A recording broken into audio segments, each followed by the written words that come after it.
Hey guys, how's it going? Um, Getting ready to lower the drawbridge to Castle Grayskull. Please do be careful stepping in. That first step is a Lulu.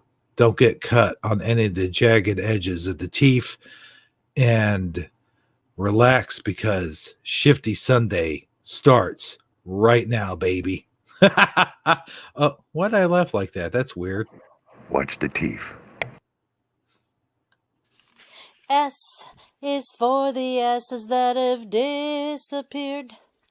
H is for Haas, it's changed, my dear. I is for incredible, lots of changes to our edibles. F is freaky 'cause Mandela effects are all the buzz. And T is for time that's running fast. Y is for your memories, hope they last. If it's not a fun day, won't you join me Shifty Sunday? Shifty Sunday for Emmys. Shifty Sunday, if you please.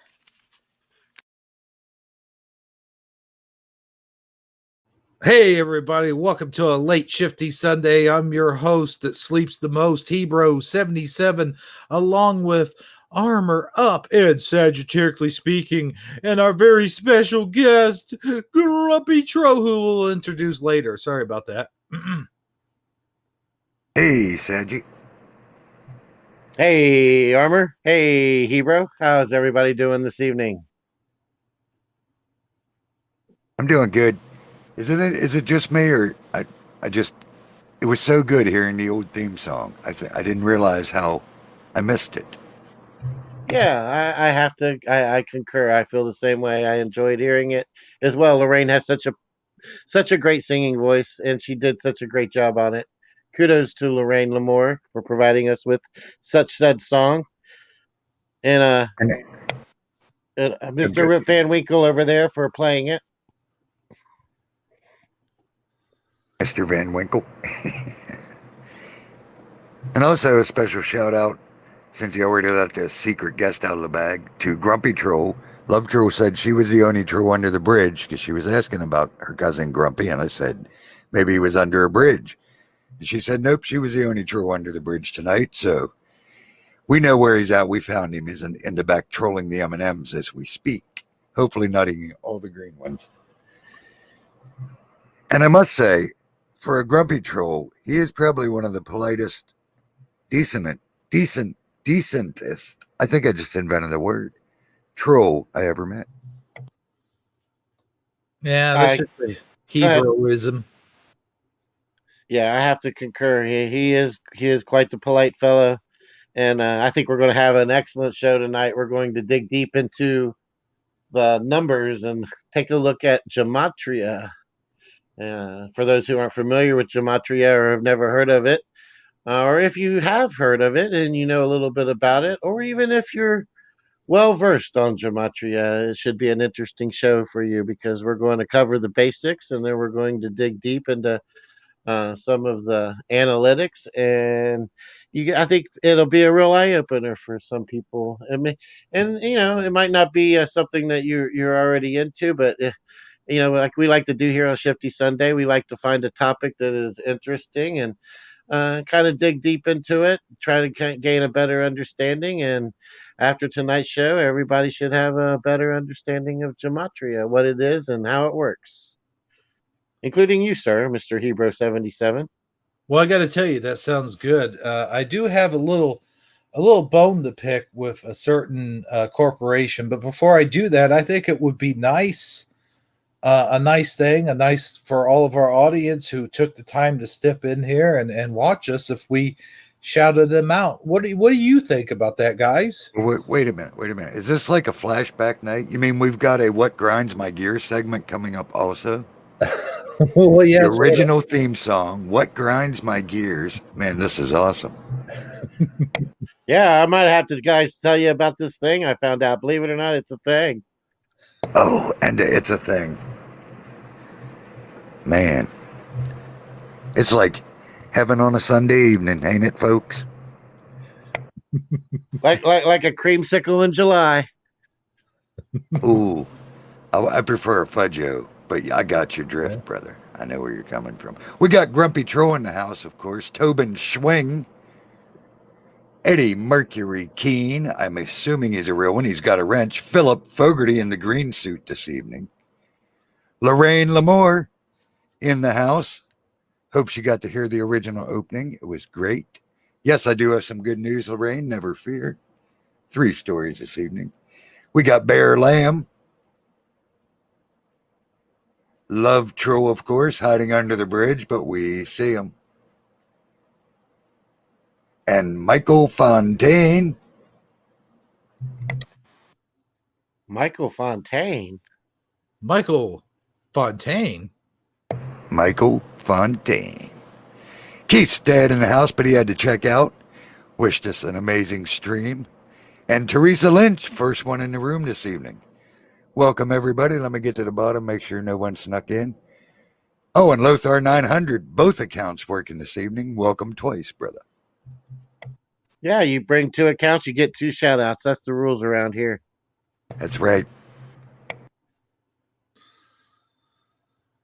Man, I tell you, that was a great shout out, by the way, Armor. My goodness. Well, thank you very much. Mm-hmm. I've done it once or twice. I've practiced here and there.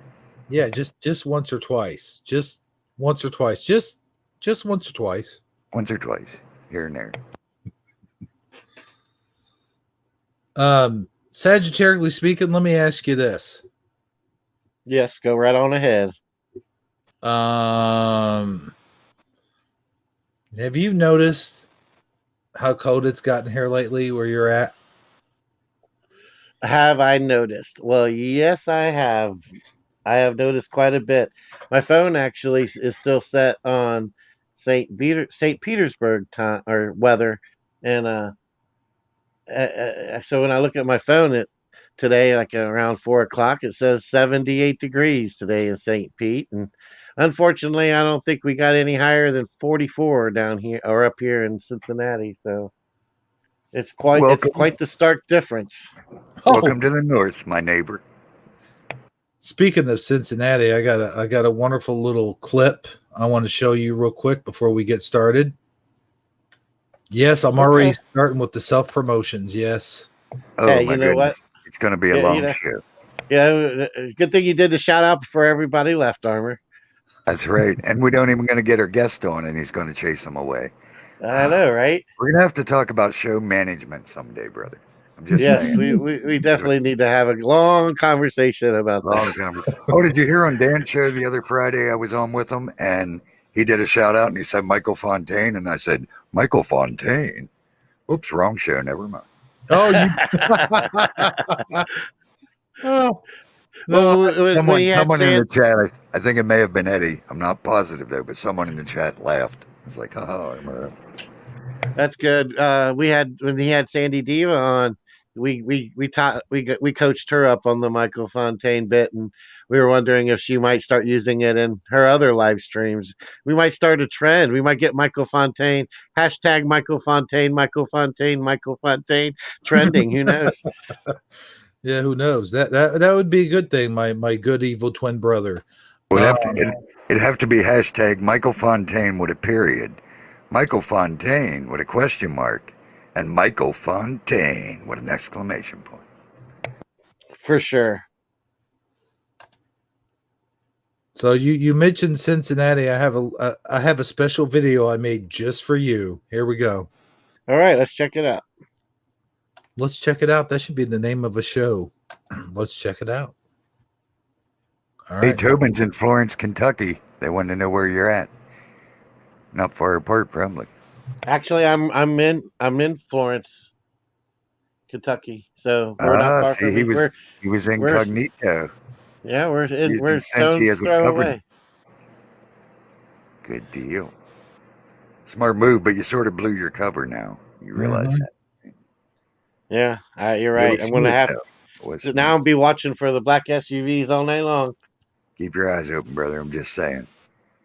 You're up north now. Things are different in these parts. Well, I grew up here, so I know how to handle myself. All right, cool. Cool. Many a men have went in the mountain, though, and never come back. That's all I'm saying. Hey, roll that beautiful bean footage, Hebrew. Okay, here we go. Fruit, fresh fruit. Come get your fresh fruit.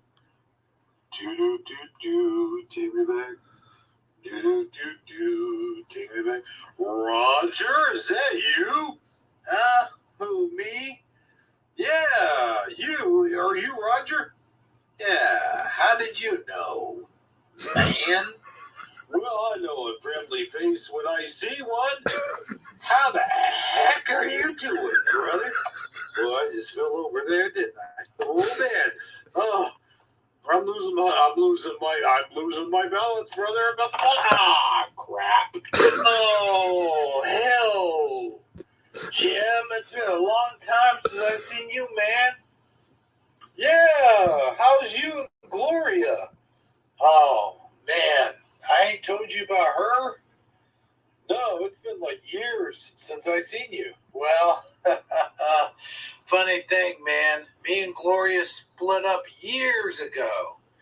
But I did run into her at the grocery store the other day. You ran into her at the grocery store the other day? Yes, I sure did. Well, how did that go? Well, I'll tell you. As a matter of fact, I'll sing it to you.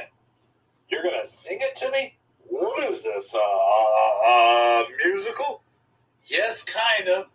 So here's how my story goes. I told Gloria, and I quote, "Baby, if you ever wondered whatever became of me. I said, I'm living on the air in Cincinnati, WKRP. Huh? I got tired of packing and unpacking, living up and down the dial. Baby, you and me were never meant to be. Baby, think of me once in a while. Where you at? I'm at WKRP in Cincinnati. Oh, yeah. There you go. Oh, please tell me you were looking at the lyrics and don't have that memorized. Just Um, even if you got a lie, just tell me because I don't know. Well, uh, I am a big fan of that show. I will say that much. The bad part is I knew they were correct.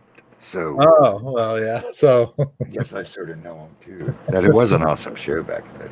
oh yeah, man. I'll tell you what, I I like how the other guy kind of interacts. Where are you at? Oh yeah. Yeah. So there you go, Saji. That was specially dedicated to you. I thought it was awesome, by the way. All right, cool. Sounds like You he- trying to make up for all the bad stuff you said about him the other week? Oh yeah, for sure, definitely. I'll have to take it all back now. No, I meant him to you. The other way.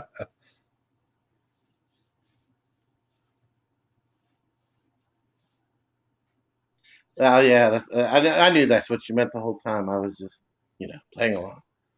Sounds like he- Tobin said to tell you they are on Ewing right by the water park. Hmm. All right, yeah, I don't know exactly where that is, but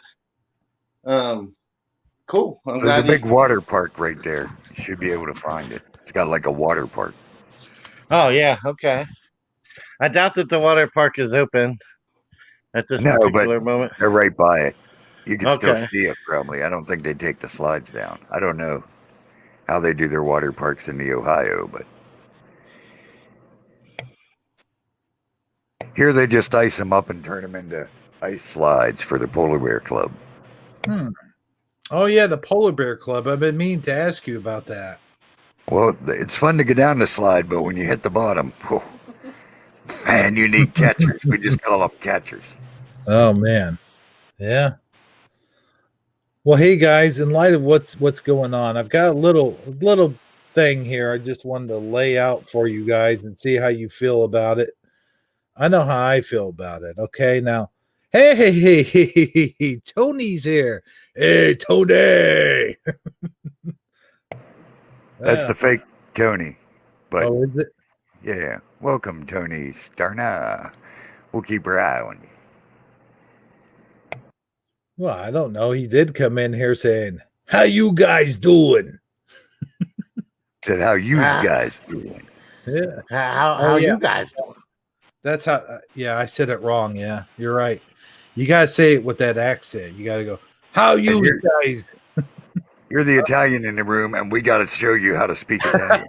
It's not a good sign, brother. I'm just saying. But you can sing a Cincinnati song. I give you that.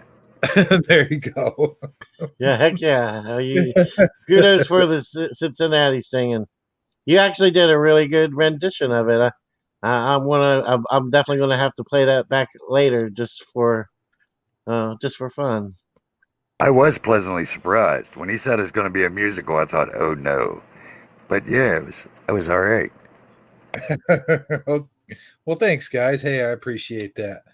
But you know, on the we gotta get. And right now I am quite literally living on the air in Cincinnati. So, yeah, that's what Yeah. I'm doing. Oh, that's right. You're on the air right now, and you're in Cincinnati. And I'm living.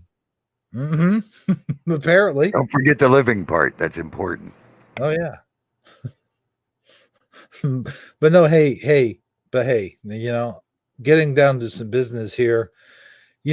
Google's been awfully screwy McLuey here lately. They've been doing weird stuff like taking down streams for no good reason and taking down comments for no good reason, stuff like that. And here's my take on the whole situation. Here's my take. Okay, Google is like the evil stepmom.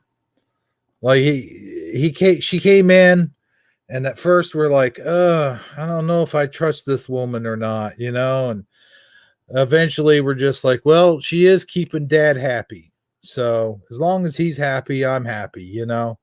So then we start trusting her more and more. And then we get lured into a false sense of security, a false security blanket, if you will. And then we start even liking Google a little bit. We're like, this woman's all right. She makes us 3 meals a day and tucks us in at night, tells us a bedtime story. But here's the thing. What we didn't realize that whole time, it was a trap. And now here slowly she's been slipping rat poison in our Kool-Aid, teaspoon by teaspoon, and she's been crushing up sleeping pills in our spaghetti sauce while we sleep soundly in that false security blanket that I mentioned. And eventually we're all going to die. We're all going to die if we don't catch this evil stepmother in the act. And by die, of course, I mean our channels are going to start getting hit with strike one, strike two, strike three. And then before you know it, we're like Lotar over there and we have to start a whole new channel, which I know that all of us already have a backup channel. But what I'm saying is we have to, we created this monster and now the monster has turned on us.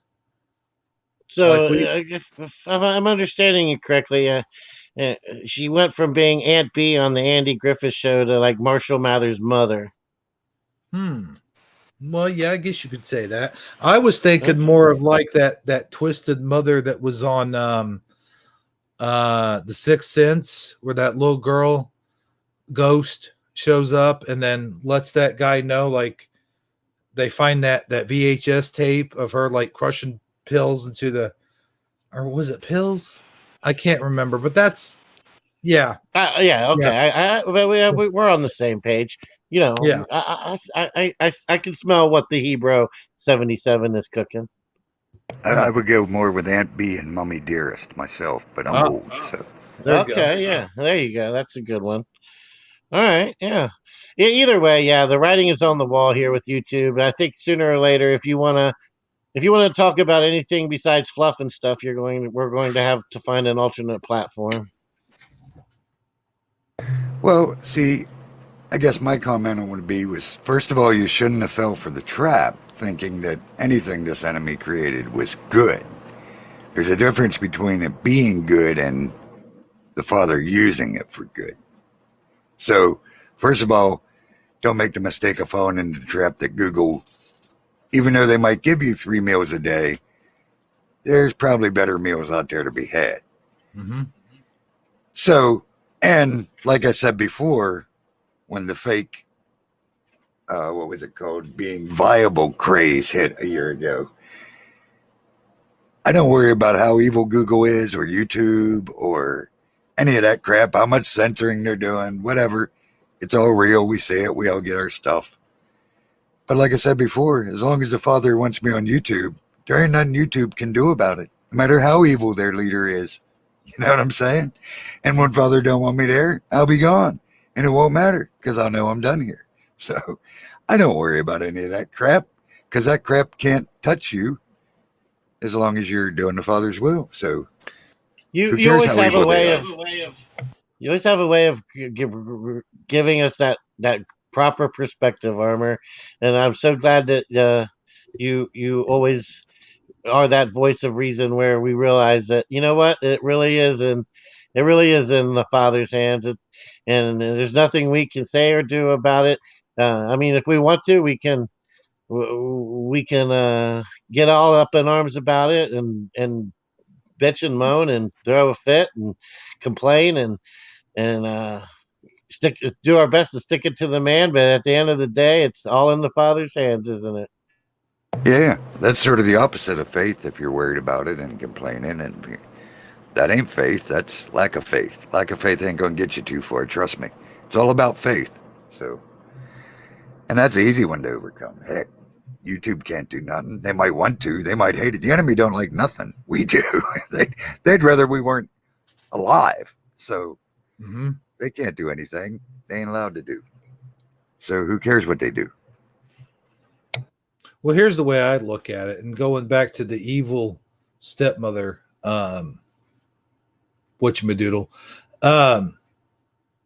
Here's what I think is actually happening. Like Facebook and Twitter are getting hammered by the US government.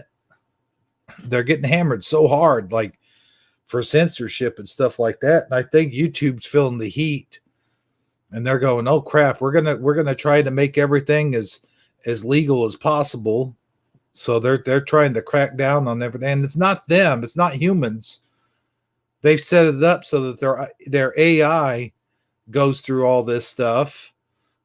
And just like that, our Shifty Sunday that got shut down last week. I think it was, well, maybe not last week, but the week before, the week Dan was on. They filed through that. They didn't find anything. They know they didn't have anything. But it was the Autobots that were being Decepticons at the time, and they were going through all that. It was all automatic, and I think that's what it boils down to is the coronavirus has got all the humans using that as an excuse to put YouTube on autopilot. So I think that's basically what's going on. I think that's why we're seeing normal comments getting taken down and videos like our Shifty Sunday and Dan's Freaky Friday and stuff like that getting taken down. But that was my what grinds my gears for the week. So So, that's do all. you feel better now that you got it off your chest, my friend? Oh yeah. I All mean, right. I do, but I just wanted to get that out there. I wanted to say what I felt, and I felt was Mhm. going on and how it was going on. I just All right. to reassure everyone that nobody's doing anything wrong, I don't think, because nobody's doing anything that we wouldn't normally do. And I don't think YouTube's policies have changed that drastically. I know they've had a recent change. I got an email saying about their YouTube policy change, and that might have a little something to do with it. I don't know. But even so, that's my 2 cents. All right, all right. That and a cup of that'll buy that and that'll buy you a cup of coffee in Nigeria, I think.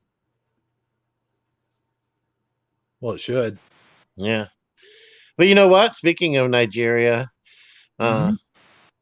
I hear that they have trolls in Nigeria, and we happen to have a troll in the green room right now who's got Yes. a fantastic gematria presentation to show to us. So I think we ought to go ahead and bring out the. I think he's. I know we were low on green M and M's before we got here, and we're like 25 minutes in. I just don't trust him back there that much longer with our green M&M shortage taking place. You know. Let me address chat real quick. No, Tobin Swing, that is not. It's time to wake up. That's someone who's copying his account, and my deductions and reasoning lead me to believe I know who it is, and if it is who I think it is, then I've already called them out in another source for a problem they have with a friend of mine, and unfortunately, they were able to come on and talk. So that's why I said I got my eye on him. I know who he is, but no, that is not. It's time to wake up. It's a copycat account of his. Well, not of his. It's a copycat of him, who he's also calling out right now, I believe. Hmm. But go ahead, carry on. I just wanted to address that for Tobin. Well, thank you, Armor. Nice, good. I'm glad somebody's keeping an eye on things because I sure am slacking in that department. Yeah, me too. Big time. That's all right. You guys wouldn't know what to look for anyway, probably. Not meaning that in a bad way, but you guys aren't in that group that they're talking about. Who it is, what it is, and the Yeah, relevance it's time to thereof. wake up. Have you guys ever watched It's Time to Wake Up? No, but I used to sing it to my kids when they were little, first thing in the morning, just to get on their nerves. Hmm. I think I might have started a fire on my rug. So, with that being said, let's go ahead and bring in our special guest, the one, the only. He calls himself Grumpy Tro, but I gotta say, I don't think he's all that grumpy. Ladies and gentlemen, Mr. Grumpy Troll. How'd you like that intro? Wow, that was quite the introduction. Thanks. Good to be here. Ebro, Armor Up, Saji. Good to see you guys as usual. Yeah, you're very welcome. We're glad to have you, and we're looking forward to the great information that you have in store for us. Yes. Yeah. Good to see you, Mr. True. Yeah, good to see you too, Armor Up, as always. Now, I know that you're a businessman and that you're always moving and shaking and trying to hustle and grind and keep your head above water. How's the hustle and grind been going for you lately? Has the pandemic trying to bring you down? Have you been able to overcome those obstacles? Mostly we've been able to overcome those obstacles because we're kind of positioned in a way that we're almost kind of like I'm in the Bezos Club, I'm online. So all these people that can't go to their local places are now shopping online. So we've had an uptick in business, but more recently, when the election started, things started kind of dropping off a little bit. I think people are like way preoccupied with everything that's going on. So yeah, we're still doing pretty good, especially compared to last year. But it's I can certainly see the effect of all this madness that's going on, and I don't know if also playing into that is people losing their jobs or being more tight with money or whatnot. But yeah, I mean, we're still doing pretty good. If you have a www dot or whatever that that you want to plug or something, you feel free at some point to shout it out or whatever. I don't think anybody here would have a problem with that as long as it's on the level or whatever. Yeah, I can put the link in the private chat if somebody wants to post it on the YouTube chat. Yeah, But yeah, sure. if you if you search for Bulk Naturals Etsy, it pops right up. We got, I think, 38,000 sales so far and almost 6,000 5-star reviews. It's basically an apothecary. We sell anything that comes from the earth, basically botanical extracts, oils, plant butters like shea butter, cocoa butter, things like that, basically. All right. Yeah. I mean, I personally don't really shop for that kind of stuff too often, but we may have viewers that are interested in it, so we can definitely do that. And so I know that tonight's presentation, you're going to tell us about you've been crunching the numbers. You're going to kind of give us a presentation, if I'm not mistaken, on um, how numbers can be how you can look in how you can take current events and you can kind of apply it, put them through some type of cipher, and kind of is it a way to kind of just see through the veil of the matrix, so to speak? Hey, Yeah, one thing real quick though. Huh? CIG, your introduction, when you said keeping your head above water, for a minute there, I thought you were going to sing the theme song to Good Times, you know? Okay. I'm sure that's exactly how he felt at one point. Keeping your head above water, you know, just saying. All right, man. You That should was quit with that the was singing while you're yes. at it. You Yeah, were you doing all nailed the right and KRP song, over but yeah. You're Okay. getting over now. you Hey, go Bob came rein screeching it in. in, my friend. Go Bob came screeching in. And Suso in the house. Doctor. All right, Mr. Dr. Seuss. All right, so gematria, back on track. Well, what were you going to say there, real quick, Grumpy Troll? Or we kind of got cut off midstream there. Yeah, that was um, my fault. that's okay. Yeah.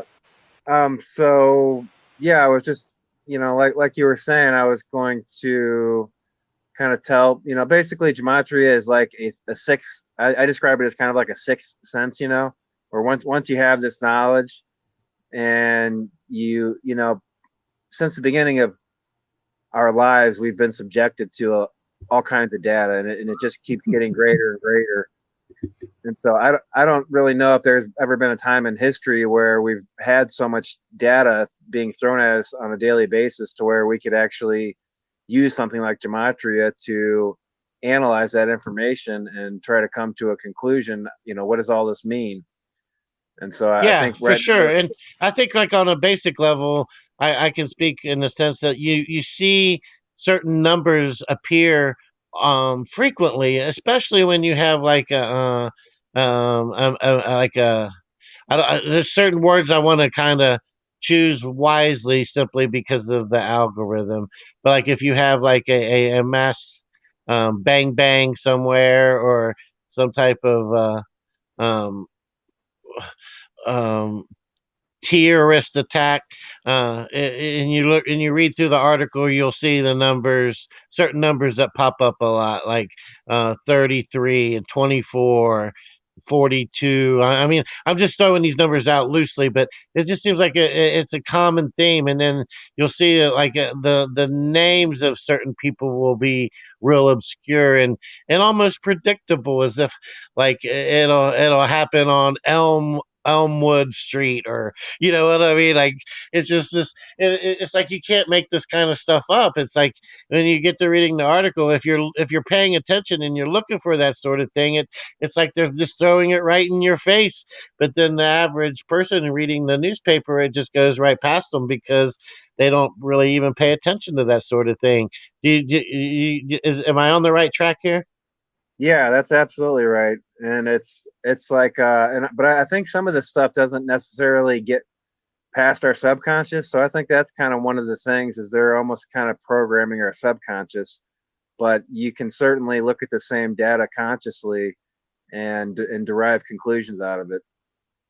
And I don't know that you and I or we or have mentioned or had any conversations about the Mandela effect. Are you Mandela affected? Do you think do you recognize or acknowledge the Mandela effect? I certainly acknowledge it. I don't hold any credence to whether it's factual or not. I certainly look at the information, and there's something there, and it's certainly interesting. Uh, For me, it's not like Q, where it's like, okay, Q's a complete lie. Mandela, I can look at it subjectively and say, okay, there could be something here. It's one of those things that's really hard to verify. So Well, the that's kind of reason I bring that up is I think a lot of people that are Mandela affected could, if they totally understood what gematria was, that they could also relate to it in a way because um, what we have learned from people who are Mandela affected and people who actively participate in these kind of live streams and in these kind of chats, if nothing else, they are aware that the world is not what it seems to be. And the gematria is just another example of kind of exposing another uh, layer of the onion, or another peek behind the veil of if you want to call it a matrix, or well, what I use the terms loosely, but it's just another way of kind of getting a peek into maybe what's really going on. And it might not be, even if it's not something that you want to actively, dive deep into. It's something that you could maybe at least have a certain level of appreciation for once you have a basic understanding of what it is and how it works. And that's kind of where I was going with that. Yeah, I definitely agree with that, and I think if more people had this knowledge that, and more people were looking at the Mandela effect through the lens of gematria, then we may be able to get some solid answers as to whether or not it's taking place or not. Yep, I couldn't agree with you more. So, with all that being said, just tell us basically what gematria is, and like the 101 for beginners, gematria for dummies, if you will. Okay, I'll try to be as simple as possible.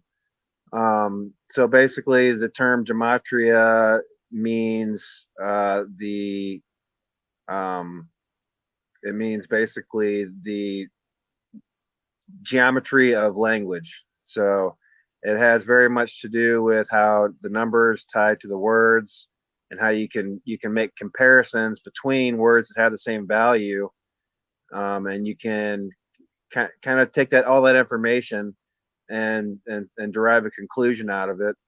Or you can also, once you've identified certain things, you'll see things in your everyday life, and you'll be able to be like, hey, that means something else. It's like a sixth sense, where you know once you have this information, it's like you're adding an entire information layer to your everyday life, where you're looking for all these things. And it seems to me like once I started doing this, and I started doing it really in depth, that not only was I finding this information in my everyday life, but that in turn, it was almost like God or the creator, the universe was responding back to me. And it was like, now that you are looking at this information, let me really show you what this means. And so it's like it's really weird. It's like interactive almost. It's like it's profound. But And if I'm not mistaken, it's something that you can use if not daily, on a regular basis. Like it's always providing you a different perspective, and you can apply it in so many different ways. You can just apply it on a personal level, on numbers you notice as you're going about your day, or on a spreadsheet when you're at work, or even a headline in the news. But yeah, if I'm not mistaken, some people even go so far as to use it for betting purposes on sports games and things of that nature as well. Am I correct? yeah, that's exactly on point. Yeah, like I that's one of the things I started doing, is that because I since I have this online business, I'm constantly looking at data and numbers and all kinds of things. And so I'm constantly analyzing all that information, and I'm finding little Easter eggs hidden all over, and all this information.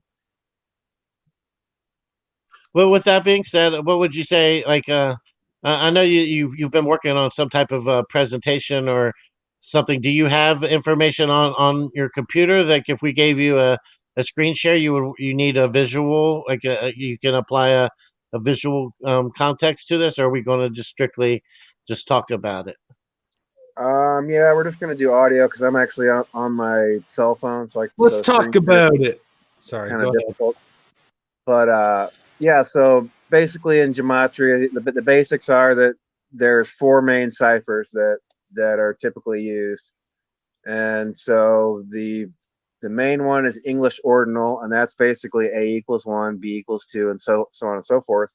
And then there's also the reverse of that, where A equals 26, B equals 25. And then there's another one called ordinal, and ordinal is uh, it's more, I guess I would say, like logically correct in the numbers because it only uses numbers 1 through 9, which those are the only real numbers. So basically, A is 1, B is 2, and then once you reach 9, you start over with 1 again.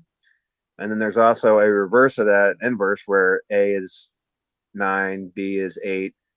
And so those are the four main ciphers. There's other ciphers, like there's a satanic cipher and some other oddball ciphers that you can derive information from as well.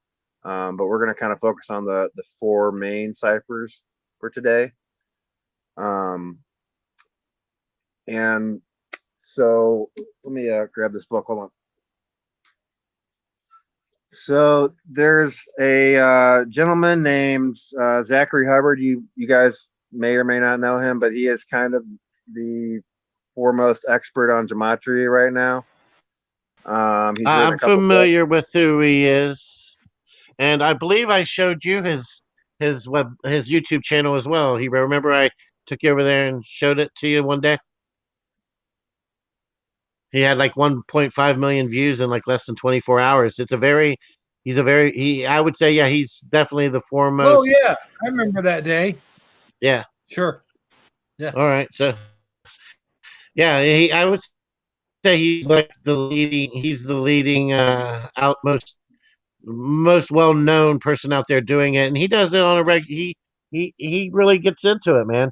And I've listened to him a few times, and I have to admit, I mean, as much as I'm intrigued by it, and I have a certain level of appreciation for it. He more often than not he loses me. Like I want to try to give him a chance. I try to keep up, but by the time that it's all over said and done with, I end up being lost in the sauce, so to speak.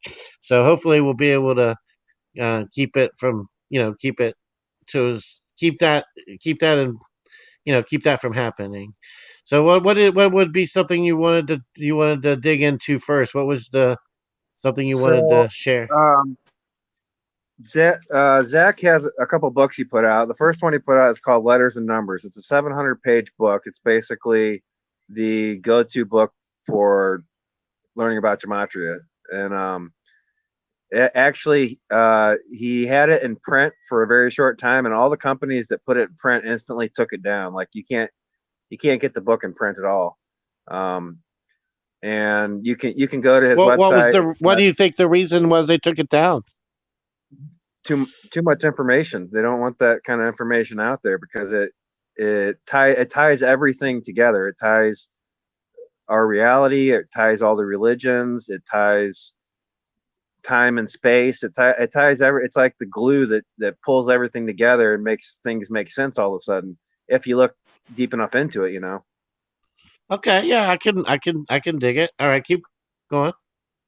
So this book, Letters and Numbers, I I sent the PDF file to a company that prints books, and I had it printed for me. It cost me $50 to get it printed, but it's like probably one of less than 100 hard copies of this book on the planet. And what I wanted to read was this beginning section of it, and it's about the alphabet, and it's about why there are 26 letters in the alphabet and how that relates to other things that hopefully once I read through this paragraph, you'll be able to make some connections with some other aspects in your life, like religion and some of the ancient texts and ideas. So, without further ado, I will read. It's about 2 pages. It'll probably take me about 5 minutes or so to get through it. So, there is no more perfect or logical place to begin. our learning of the relationship between letters and numbers than by answering the most fundamental question to the study. Why are there 26 letters in the English alphabet? As we will uncover, this answer is as deep as time, dating back to the beginning of recorded history, and as insightful as one could hope. In answering the question, we will connect the spiritual, God, human anatomy, and the stars above, plus more. As we connect the dots, much light will be shed on the age-old beliefs. The body is the temple, and we humans are the children of the stars. Please know that as your teacher of this sacred knowledge, I do not aim to push any bias or dogma. I only intend to share what is based in verifiable evidence and what inspires. In doing so, the scientific and the religious will come together as the ancients once considered them part of the whole, or the oneness of the reality we share. For your personal reference, the 26 letters of the modern English alphabet are as follows. It goes through that letters. If you were to ask an English teacher why these 26 letters make up the modern English alphabet, you would likely be told it is because English is a Latin language based in the 26 related letters of the Latin alphabet. After the fall of Rome, thus where the word alphabet comes from, the first two letters of Latin, alpha and beta. That answer, while true, neglects the significance of 26 and why it was decided as the official count for English, which in its history has varied between 20 and 30 letters, same as Latin. To learn the significance of the number 26, what sets it apart, we must travel back to the cradle of civilization, to ancient Babylon. Out of this early, extremely advanced society, which gave rise to Egypt, came the world's first alphabet. And with the alphabet came mysticism, still practiced today, pertaining to language, known as Kabbalah. It is in this same mysticism where the significance of the number 26 resides. In Kabbalah, the central belief is God created the world with language by combining the number with the letter with the word. This is expressed in the foundational text of Kabbalah, the Sefer Yetzir, or in English, the Book of Formation. In its opening paragraph states, in reference to God creating the world, he created his universe by three forms of expression: numbers, letters, and words. This belief about creation from the Book of Formation is in line with the beginning of the Holy Bible, which begins with Genesis, where God speaks the world into existence over a course of 6 numbered days, before resting on the seventh day and making it holy. If you have not read the story of the creation from Genesis, God begins each day by making a verbal command. And God said, then bringing something new into the world, from light to water to land to stars to the sun and moons to plant life to living creation, before concluding his last creation, mankind, who is brought into existence in the 26th verse of the Bible on the 6th day, both numbers for very specific reasons. The book of Genesis, long before being translated into English, was first composed in Hebrew, the Semitic alphabet, with roots also dating back to Babylon, same as Kabbalah, and same as every Latin-based language, due to Latin being based in Greek and Greek being based in Hebrew, which traces its origin to the ancient Phoenicians, who became part of the Babylonian civilization and are credited with the world's first alphabet. According to Kabbalists, Hebrew was crafted in tribute to the way in which God created the world, which is why each character of the alphabet represents a letter as well as a number, same as the predecessor Phoenician alphabet.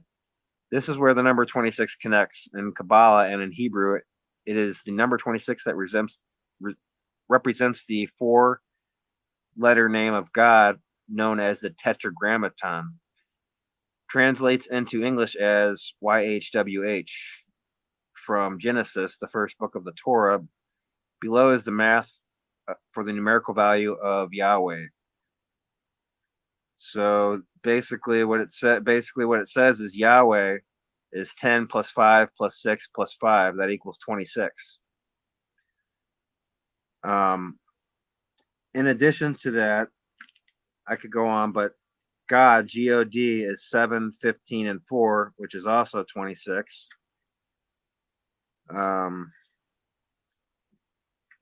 Letters also equals 26.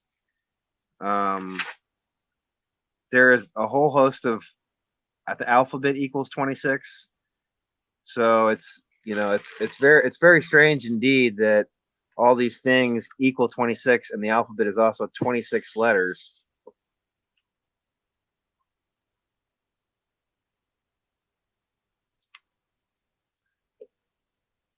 So I'll take a pause there and let you interject your thoughts. Yeah, Armor, I haven't heard much from you. I mean, this is kind of a little bit more the spiritual references are a little bit more in your neck of the woods or ballpark. Well, do you have any thoughts on what he's presented so far? No, not really. I'll give thoughts like basically at the end of what I think about gematria overall. But yeah, I know a little bit about gematria, and yeah, what he's saying is basically what's believed by most people that's into gematria. I mean, when you start into numbers, first of all, there's so many different sects and groups. They can mean different things to different people. You know what I'm saying? But So I guess for my next act, what I was going to bring up was the letters G and D, which are the seventh and the fourth letter. So 74, and 74 has a lot of meaning in occult, and you will see it brought up a lot. And I'll give you some case in points here shortly. But 74, 47 and 74 are very important numbers. For instance, in Freemasonry, the compass on their symbol is at 47 degrees. And the reason it's at 47 degrees is because it's called the problem of Euclid, and it's about how to lay the cornerstone for a foundation. And this cornerstone for a foundation, the thing with the Freemasons is that they are both talking about the foundations of a building, and they're also talking about the foundations of a society. So there's a lot of dual meanings in everything that they say. And the 74, the 47, you'll see it a lot of places. Like here's the one that you're going to know right off the top is July 4th, 7-4, right? So why did they pick that day to be American Independence Day? Well, because it is not really American independence. It's American Enslavement Day, essentially. Because we're basically living under the guise that we're free. However, if you look at everything around you, you can obviously see that you're not free. That's And a point that I'll happen to agree with you on. Is that we're definitely not free. We're under the illusion. Illusion would be a term that I would use, but go ahead. yeah, exactly. Illusion. Everything, almost everything in our reality is a complete illusion. And when you investigate and you look and you analyze the information, you're like, well, this is a lie, obviously. But so this number 74, it's used quite often. A perfect example is Trump in a speech a couple of it was I think the only debate that he had with Biden. He said, I've done more in 74 months than you've done in 74 years, because Biden is 74 years old. And it was like, that's like one of those things when you know these numbers and you see an example of it happening, then you're instantly like, okay, obviously this guy's an occultist, and that would instantly dissolve any feelings you had about this person being a good person. So that's just some of the examples of the 74. And basically they're, the god the Freemasons worship is essentially Lucifer. As you climb up the rungs of the ladder of Freemasonry to get to 33rd degrees, each time you graduate to the next degree, they ask you, what are you seeking? What are you looking for? And they're like, I'm seeking the light. I'm seeking the light of wisdom. And then once they finally get to the top of the 33rd degree, they let them know, hey, this light you're looking for, this is the morning star. This is Lucifer. You know, That number uh, 33 also comes up a lot, if I'm not mistaken. yeah, that was the next thing I was going to get into. So that was a great segue. The number 33 is certainly uh, you'll see it all the time. In fact, there's some montages out there that you can find about how many times Trump says 33. And it's like it goes on for like a half hour. You know, it keeps going, it keeps going. Um, and I actually pulled up a little thing here. Let me get it real quick about the number 33. So of course, from a biblical perspective, the number 33 kind of refers to how many angels were cast from heaven. Where is it at? Okay, so the number 33. So so the thing about 33 is the way that they come up with the number 33 is by taking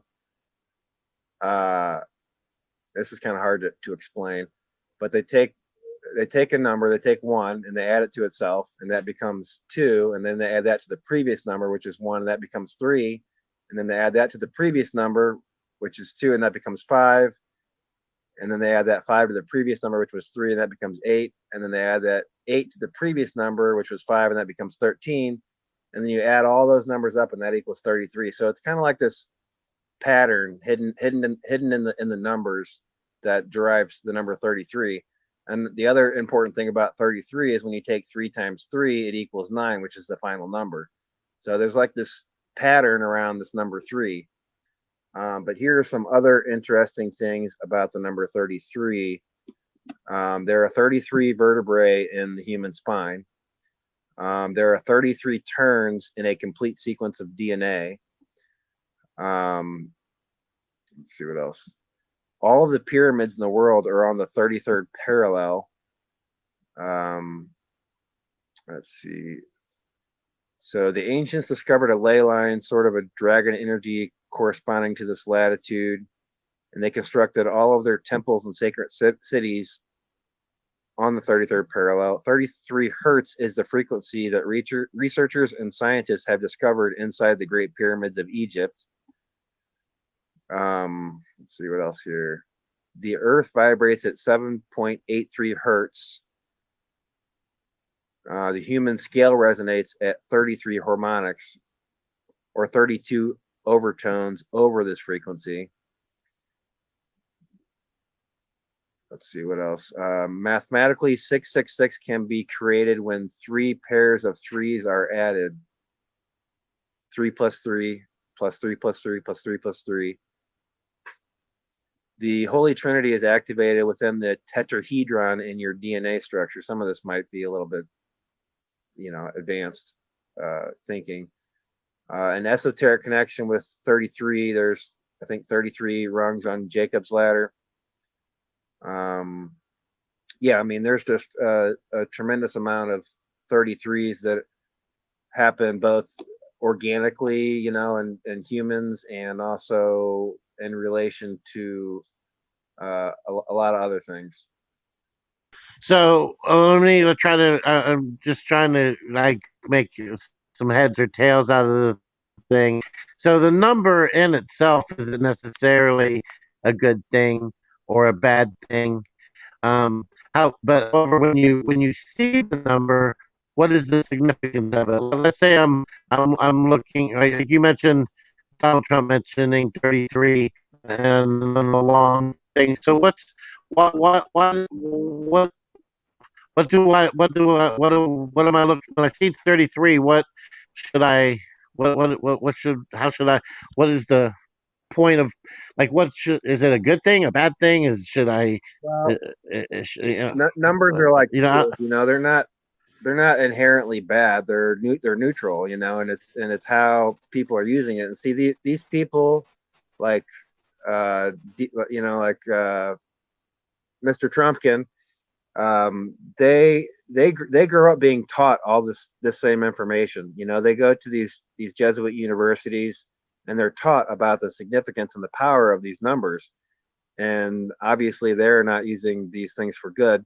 But I think one of the things is it's almost kind of like casting a spell to some degree, but you're also informing other people that are in the know what's going on. It's like a secret message hidden in the hidden in in what they're saying. So I hope that makes sense.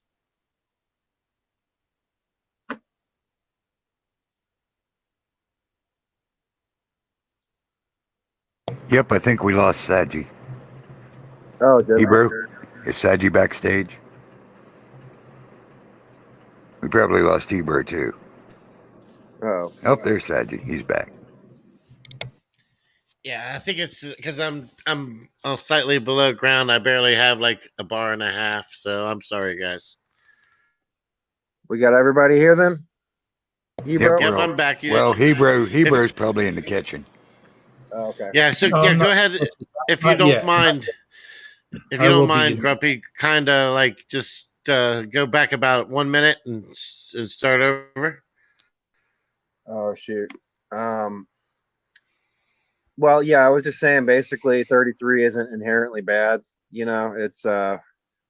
It's like a tool, it's like anything else. It can be used for good or evil. I can use a hammer to build a house, or I can use a hammer to, you know, do something bad. But what I think this whole 33 showing up constantly is almost kind of like a spell casting among the general populace, but at the same time, it's also a message to the people that are in the know about what the agenda is, and like that they're sending like a signal out to the important people, and that's what they do a lot of times with these numbers hidden and everything, like the FFs and all the bad things that happen. They're kind of letting people know that this is an FF and that this is part of their plan, and for anybody who cares to look deep enough, that's what they're doing. So hopefully that makes sense. So, in a metaphorical way, it might be like a bat signal for those who know to. It's like their code, their way of communicating um, on a higher level. Yeah, yeah, exactly. Um, I like that that metaphor, the bat signal. I like it. there's actually something to do with Batman in 33. I'd have to take a minute to find it, but it's interesting you Bruce said that. Wayne was 33 when he became Batman. I know that much. Well, that's even in addition to what I was gonna find, but it would probably take me too long to find it in the book. Um, so that's kind of gematria, sort of, and like those are some for instances where you can take this information. Here's another great one. So I mentioned this before the stream, is that uh, toilet paper and mind control both equal 56, and that's why the first thing to disappear off the shelf is the toilet paper. It's kind of like a signal. It's like okay, so make more toilet paper. Why would there be a toilet paper shortage? It makes absolutely no sense. But it's all a game. It's a signal, and they're saying they're And basically. and they, and I may interject, and I know they purposefully said on the news that told everybody to go out and buy toilet paper because Exactly. there will be a shortage on it. So they actually self-generated the shortage by telling people to hurry up and get it before it's gone. So everybody ran out and bought a whole bunch of toilet paper in a way self-generating the shortage. And the reason they chose toilet Yeah, paper in gematria explanation is um because of the 53. That was their way of signaling it to each other. Am I correct? 56, but yeah, exactly. Well, it's a multi-layered thing. They're both laughing at us, and they're testing how controlled and manipulated we are by the media. I mean, it's a very multifaceted sort of thing, but essentially, yeah, they're basically laughing at the sheep. Yeah. All right, go ahead. Um, so besides that, one of the things I wanted to talk about was, besides just the relationship of numbers to letters, there's also a relationship of numbers to our reality. And we kind of hit on this earlier when when you're looking at all this data and the information and the numbers presented to you. It could be in your bank account, it could be uh, stock stock market information, which they love to use the stock market information as well. um, I think what was it? I think it was, I can't remember what date it was. It was a significant date, like on 9/11 or one of these dates, like the one of the like the Dow Jones was ended up, or no, it was the day that Obama the day Obama got elected. I think in Chicago the lottery numbers were 666 for the pick three, and but also I think it was on 9/11 or something like that. They also did the 666, like the Dow was up 666 or something. So these things occur all the time in our reality. Um, but what I was going to, It's almost like as if you let's say you were trying to, and I don't, it's not that I really subscribe to the theory, but there is a theory out there that that we are in a construct or a matrix, if you will. And I mean, I don't agree with it on the level of like from the movie with Neo and all that kind of stuff, but I do think that there is a lot of um, like sacred geometry occurs organically in nature. That's how almost all organic things are built and designed. Through you see sacred geometry over and over and over and over, and then basically gematria is the alphanumeric form of that. You using the term loosely, so it's almost as if the things that happen, the things that occur, um, a lot of times are kind of when, especially if they're happening organically, on naturally on their own. There will be some. It seems like it would only make sense for there to be some of that geometry built in to the event in itself. And then of course then you have the manufactured things that happen, FFs and other things of Oh that yeah, nature. like when um you're playing like pool and you use gematria to play that perfect game of pool, or you use gematria to play that perfect game of poker, or you use the numbers like you said. I almost called you Tobin Swing. Sorry, like you said, Grumpy Tro to like play the lottery, for example. Like you could probably, if you wanted to, pretty much predict through the use of gematria, if I'm not mistaken. If a guy was, I don't know, smart enough, or maybe if he was, um, what do you call talented enough? I don't know if you call that talent or whatever. Um, that you could pretty much predict what the next lottery numbers are going to be and use that to your advantage. Could you not? I don't know 100% about lottery, but I certainly know sports. The thing about being able to accurately predict things is you have to have enough raw data to analyze in order to come to a logical conclusion. So with the lottery, that's a little bit harder, but with sports, you have all this information. Like, you got the sports players have their own numbers, for instance, and they were born on certain days, and a lot of what they use is like what day of the year they were born, how many days left in the year there are, what is the numerical value of the team's name, and it'll be crazy stuff like Yeah, you know, and also it breaks down to what colleges they may be from, and the coach even goes down so far as the coaching staff, and then yeah, just in which stadium they're playing. I mean, but you can yeah, yeah, I've seen where they take all of that and and then sometimes it just jumps right out at you like an obvious answer, and other yeah, times no matter how much information you put into it, you still only get a vague answer. Am I correct? yeah, yeah, that's pretty much right. Yeah, and the other thing is that there's also some information in there that may lead you astray from finding the ultimate the ultimate answer you're looking for. So, you have to kind of look at things on a percentage basis, like, okay, this particular outcome seems to hold more gravity than this other outcome, and so I'm going to go with this one. It's so Even so, you still have to apply a certain level of discernment. You don't want, and you can get lost in the sense of if you're just seeking a specific answer, like you want be the answer, you can almost make you will get that answer because you will self make it, you will self manifest it, which isn't even, that's the exact wrong way to do it.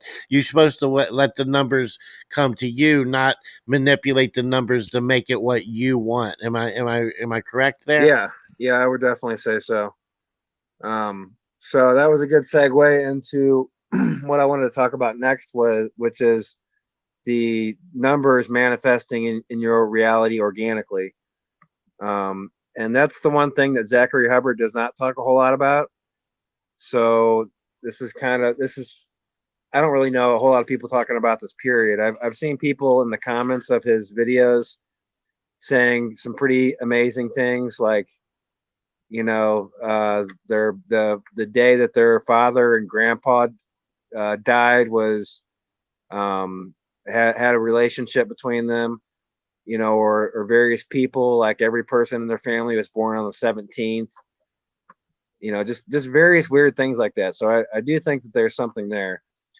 And so the first thing that got me interested in numbers was I kept seeing this number sequence over and over again when I was younger. I mean, this is going back 20 some odd years. And that number seems pretty innocuous, and most people would probably write it off. And the number was 1234. And so seeing it all the time, and I've heard other people say they've seen it. And the time that really got me the most was I used to live in St. Louis City, and I took my girlfriend at the time out to dinner, and we had to park at a parking meter. And so I parked at the parking meter, and I get out to put money in it, and they each meter has a number on it that, like, if they need to service it, they'll call in and say meter 512 needs servicing. I get out to put money in it, and it's meter 1234.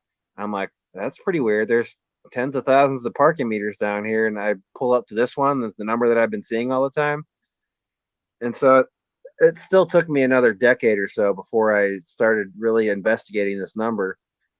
And the thing I figured out about 1234, and it continues to expand. Like, the thing about numbers is that they can create two-dimensional and three-dimensional shapes, and the two-dimensional shapes are called triangular numbers. And so those are numbers that'll create a triangle, like the number 3. I think the next one is the number 10, and so on. And then there's what's called tetrahedral numbers, and those create three-dimensional shapes. It's basically a three-sided pyramid that a tetrahedral number creates. So 1 plus 2 plus 3 plus 4 equals 10. That's basically the first number in the next cycle. It's the first number after 9, right? 1 through 9 being the primary cycle, 10 being the first number of the next cycle. The other reason 10 is very important is it's the first and one of the very few numbers that makes both a two-dimensional and a three-dimensional shape. You could both make a triangle and also a three-sided pyramid out of it. And so what I got out of this number, what this number described to me was a cycle completion. It's telling me something about a cycle completion, and that was as far as I got for the longest time. And then, long story short, I was meeting with a group of people, and we were talking about numbers, and we were talking about the numbers 1 through 9 and the significance of the number 9. And that kind of ties back into what we were talking earlier about 33 and 3 times 3 being 9. And so I'm studying this number, and I have this meeting, and the next day I go to get some rabbit feed for my rabbits, and I buy 9 bags, and my total is $90.90, leaving $9.10. And so it was all nines, like 9 bags of feed, $90.90, leaving 9.10, and 9 times 10 is 9. So it's all nines. And if that wasn't weird enough, the next thing I do is I go to an auto parts store and I buy 3 cans of starter fluid and one other random item, and my total is 59.59. And another way you can look at 59.59 is 5 times 9 and 5 times 9, which is 45 and 45, which is exactly half of the previous purchase I make, and also sums to 9 and 9. Right? Pretty fucking weird, huh? And so to test this theory further, and I've tried testing it a couple times, but the very next time I tried to test it, I went to Walmart, I bought a bunch of random things, and I bought 3 of one specific item. And when I got up to the register, my pre-tax total was $33.30. 3339. And there was a time before this was before I was looking at all this information, but I, knowing that I see the number 1234 all the time, I bought a bunch of stuff at Walmart, and my total was $102.34. And I was like, that's weird. And I was like, how many items did I buy? I added up all the items I bought, and I bought 36 items. 3 and 6 is 9. So not only was the 10 there, but also the 9. And so it was like the universe was like, you're on the right track. You're looking at this information correctly. You need to keep going with this idea and figure out what it means. And so, like, all of a sudden, this number 9 and 10 are of all this great importance to me. And so, applying that particular idea to what's taking place right now in civilization, I started to think about, are we in a cycle completion? Like, it keeps showing me 9, 10, 9, 10, 9, 10 everywhere. And it's telling me, like, we're in the 9, we're on the cusp of going into the 10. And then I started kind of like thinking back about the miscalculations in the calendar, because basically the Gregorian calendar was designed to throw us off track from the actual celestial cycles, because before that we were using a different type of calendar that was based on the moon cycles, and the moon cycles are much, they're a heavenly way to calculate the date, versus the Gregorian calendar is like a manly way to calculate, like a man's way of calculating the day. And so what some people have surmised is that the Mayan calendar, when they were talking about the 2012, like the end of the 5,260 year cycle, was miscalculated on 2012, and it's actually 2020. And another thing I looked at was, okay, well, they were talking about it being 12/21/2020. And so I'm like, okay, well, 12/21/2020, that equals 10. That's a completion. I'm like, that could mean something. I don't know 100% for sure. So Well, that's that was, definitely interesting. So that's how you kind of got, like, at the beginning of what you just said there a minute ago, when you were noticing the 9s and the 10s. That's when you kind of started the journey down looking looking at gematria, and then I guess you came across Zach's page. What was the first thing that well, you that? I guess to put it in chronological order, the first thing was that I had always seen the 1, 2, 3, 4, and then I found Zach's channel a couple years ago. These events that I'm telling you about now, these all happened like within the last month. So this is Okay. all Well, very, very. I have a personal one. I don't know if it really applies or not. I'll just share it with you guys, and then you can tell me if it does or it doesn't. And either way, it's significant to me, whether it applies or not. So, I don't want to go too like get too specific, but I'll get specific enough to at least create the example. Um, when my mom passed away 3 years ago on December the 9th. And when she before she passed away, for the longest time, probably for 8, 9, 10 years, she would always text me the numbers 1111 at either 11 a.m. or at 11 p.m. and it's kind of became a thing we would do. We would start. I started playing along with her. If I caught it before she did, I would text that number to her at 11:11 a.m. or 11:11 p.m. and beat her to the punch, so to speak. And then the other thing that her and I both shared was number 13 being a lucky number. Okay. It was very a lot of times she would have me if I played um, a lottery or anything like that. We would always or if it was the 13th of the month, we would consider this is going to be a good day because it's the 13th, and especially Friday the 13th. I know it's got the um, it's got a reputation for being a scary day or a bad day, mostly because of the horror movie. But for us, it was a lucky number. Okay. And then anyway, there was two or three different times that we were trying. We were basically trying to move to Florida together. She was for personal reasons wanting to move down there, and I had decided that I would go down there with her because it was like a fresh start, a new beginning, and or whatever. And um, two times before, right before, like the day that we were supposed to like literally physically get in a car, pack it up, and leave, some type of drastic event occurred. And I wish that I had marked the dates of what those dates were when it happened, but I didn't keep a record of it, and I don't remember now those exact dates. I probably, if I put in enough effort, could look them up, but that's beside the point. What I'm trying to get at is there was big catastrophe, some type of major event happened that kept us from leaving when we were supposed to. And then, make a long story short, she ended up passing away, and I ended up coming to move down to Florida on my own. Um, so then I was getting ready to make this trip for the first time back home to Cincinnati since I had been down there all that time. And I had a flight booked for um, Nov- um, November 13th.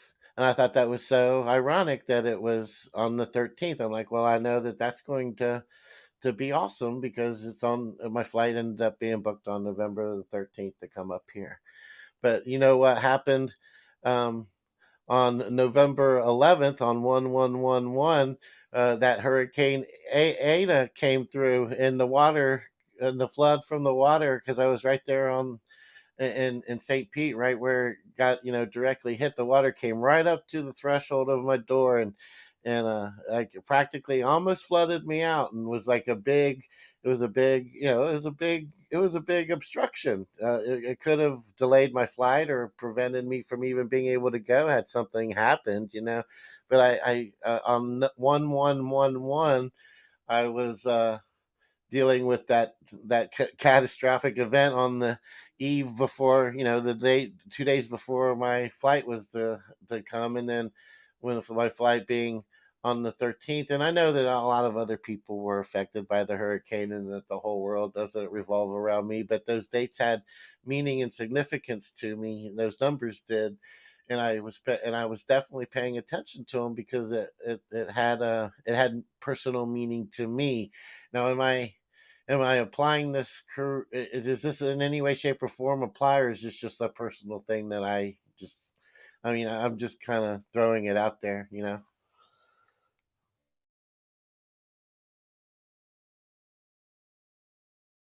Did I lose everybody? I'm still here. Yeah, Not sure I about it. mean, Oh, I'm here. Can you hear me? Sorry, yeah, I yeah, had yeah, myself on mute. Uh, yeah. Go ahead. I think the universe is trying to reach each of us in our own way. Like what is our level of understanding, like what and I think that's kind of like that's why the universe is responding to me, because I'm a little bit more advanced, I guess, in the way I'm viewing things, and so it's being more advanced in the way it's giving me information. And so I think once we as individuals start investigating these seemingly anomalous numbers showing up in our everyday reality, the further we start investigating that, the more information that like some people call it the Akashic record or the information field or whatever it is, but it's this thing where all this information resides, and it's constantly trying to reach out to each of us on an individual basis and make a connection with us. And I feel like that in itself is what God is, That's an interesting way of looking at it. I can't say that I wholeheartedly 100% agree, but I don't disagree either. I think that there's probably a lot of truth in that statement. Um, so what would be another good example that you might have on tap for us to give us a better understanding of This how it next might one is apply? quite profound, so I hope you're ready for it. Um, I'm so I'm sitting down, so go right on ahead. Are you sitting down, Hebrew? so Are you si- I are you sitting down, Armor? I'm sitting down. I think Heber's laying down taking a nap, but do carry Yeah. on. All right. Go right on ahead. so I've been building like my doomsday shelter, like just getting ready for all this madness and like the forced things and the separation, from the wheat from the tares and everything. And I had been collecting everything up for quite some time to get started. And I kept thinking, like, the like for instance, Donald Trump, the election happened on 11/3, which is 33, and 33 days before that, he got the Rona. Um, so they're doing all these things on these certain dates, and I kept thinking to myself, well, what if I do something on a significant date? Like, what is like, am I able to bring these things into existence the way I want them to come into existence? And I kept thinking, like, I'm going to start building this thing on a significant date, and I didn't even really think about it. And this is the organic part. So I didn't even really think about it, and I started on a certain date, and I decided I was going to be certain dimensions, and I had to divide these dimensions up logically, and it was 30 feet long by 10 feet wide, and I had to divide it into fours, and so that was basically 7.5 feet and 7.5 feet and 7.5 feet and 7.5 feet, make 30. And at this point in time, I still hadn't made any connections to the number 9 or any other number. But then I got my tape measure out, and I measured out 7.5 feet, and it's 90 inches. And I was like, uh oh. And that leaves 6 inches remaining in 8 feet. So I was like, uh oh, I'm building this thing based on the number 9, and it's 10 feet wide. And I'm like, that's really weird. And so I did, I thought, well, that's kind of strange. And then the next day, I'm thinking about the date that I started. It was November the 12th. And so then I'm thinking, okay, November the 12th, what is that? That's 111222, which also sums to 9, but it's also exactly evenly balanced between the ones and the twos on each side of the equation. Oh, and let me interject one thing here. I started looking at my birth date, and I added it up. I added the day, the month, and the year I was born, and um, let's see, what did it sum to? Oh, it summed to 34, right? And 3 times 4 is 12. So basically, right there, my birthday is the 1, 2, 3, 4, and then I took that 34, the 3, and the 4, and I added it together, and I added it to the day of the year I was born, and it summed to 9. So right in my freaking the day I was born is 1, 2, 3, 4, and 9, 10 and 9 in my birth date. And then okay, so back to the main story here. So I'm looking at this 1112, 1112222, and I look it up, and right when I laid the cornerstone to the foundation of my building, there was a very rare celestial alignment taking place. I think between like Pluto and Jupiter or something like that, but it's this very rare alignment that only happens every 13 years. And it was the third, every 13 years, it happens 3 times in 1 year. And this was the third time it was happening in the year. So here I am on the third celestial alignment on a date equaling 9. Also, I'm a Libra, so my sign is the scales, and so on this date, basically 111222 is like evenly divided between the two sides. It's just like the scale. It's like a numerical representation of the scale. And then if that wasn't weird enough by itself, I got delayed in working on it again, and the next day I worked on it was 4 days later, and the next day I worked on it after that was 3 days later, and then the next day I was planning on working on it was going to be 2 days, and then 1 day later, and I realized this in the middle of the sequence. I realized this after the 3, and I tried to go and work on it in between the 3 and the 2. I tried to go and work on it on that day that would not have made that equation work. And on my way to go there, I got sidetracked. I had to stop and get some cat food, and I forgot to stop. So I had to turn around to go back. And I turned around in this really weird driveway. And as I backed up, the back tires of my vehicle got stuck in this ditch. And so there I am stuck in this ditch. And this guy comes along and he's like, "Hey, I can help you get out. Let me go get my other truck." So he comes back, and the guy gets out of the car and he's only got one arm.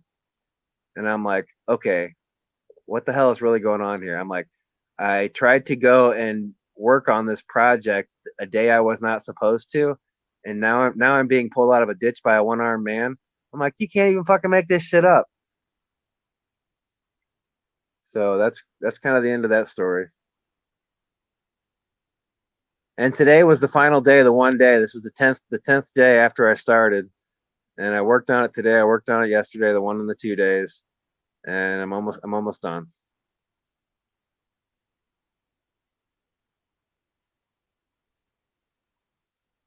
So what do you think about that story?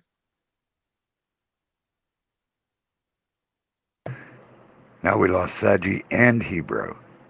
This is getting worse. That's pretty wild, no doubt.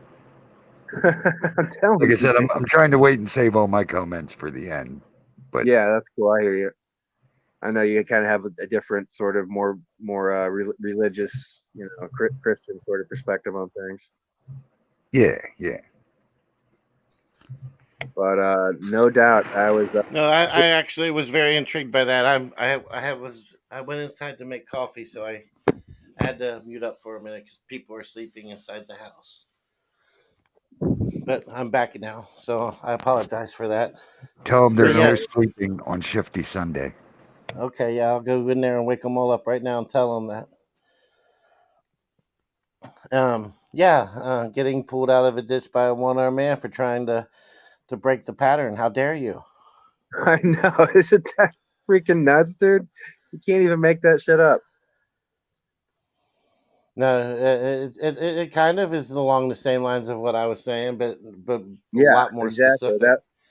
That was why I appreciated you putting that story in there, because what I was saying was very related to that in terms of like there's obviously like an orchestration. There's like a correlation. Although it seems completely chaotic and it's there's definitely an underlying pattern in the chaos trying to show itself. And I was going to say, do you have an example that's kind of like more of maybe a recent event that has occurred, not in the too awful distant past, that showcases like how the numbers apply, and where people that are listening could maybe relate to, like anybody that is up on current events, so to speak? Well, I mean, it's like some of the ones I was describing earlier are really some of the best examples I had, like Trump coming out and saying, "I've done more in 74 months than you've done in 74 years," or him getting the Rona 33 days before the election on 11/3. And also 11/3, if you put it backward, it's 3/11, and that's the day they declared the Rona a pandemic. So, Oh wow, I mean, yeah, those you didn't mention all of that earlier. You skipped a couple of them.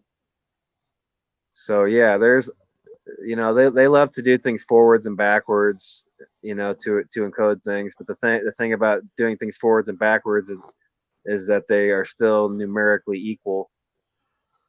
So they have the same meaning essentially. Now, do you have do you do the Whoa, whoa, gematria whoa, whoa, in your?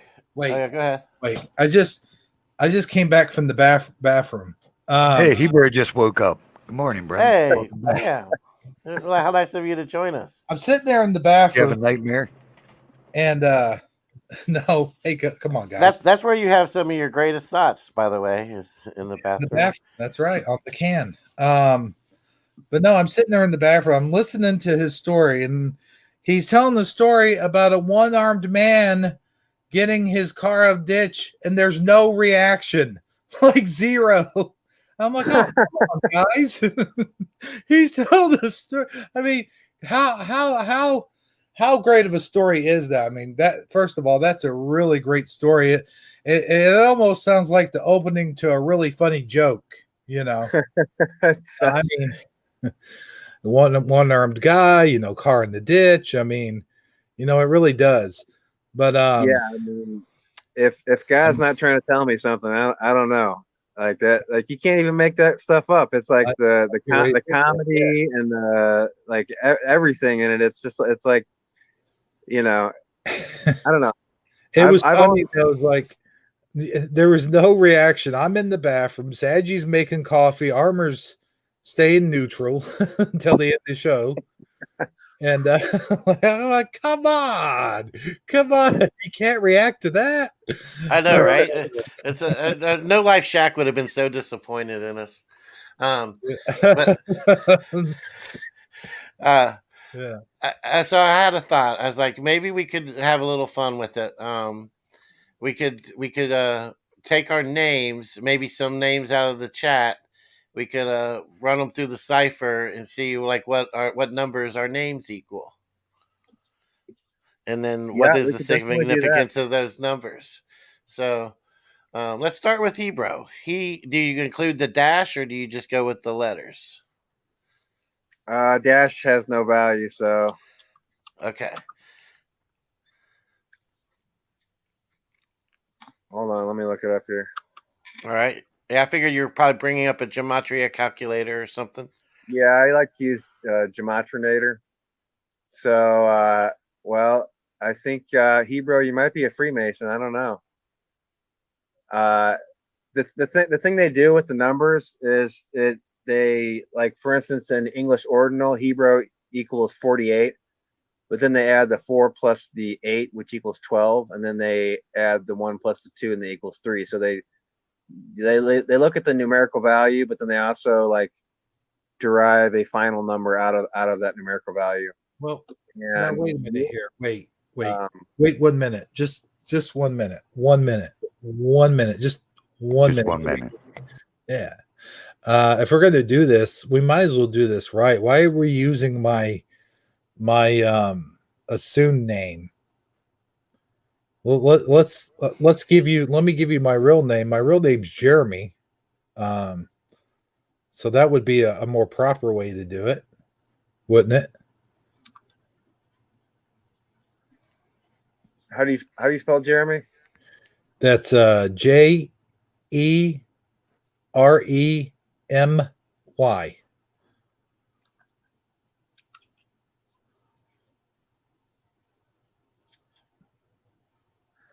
Well, I don't see anything right off the bat. Sometimes it's better to have like to put the full thing in there. Your name equals 76 in English ordinal. Hmm. That's interesting.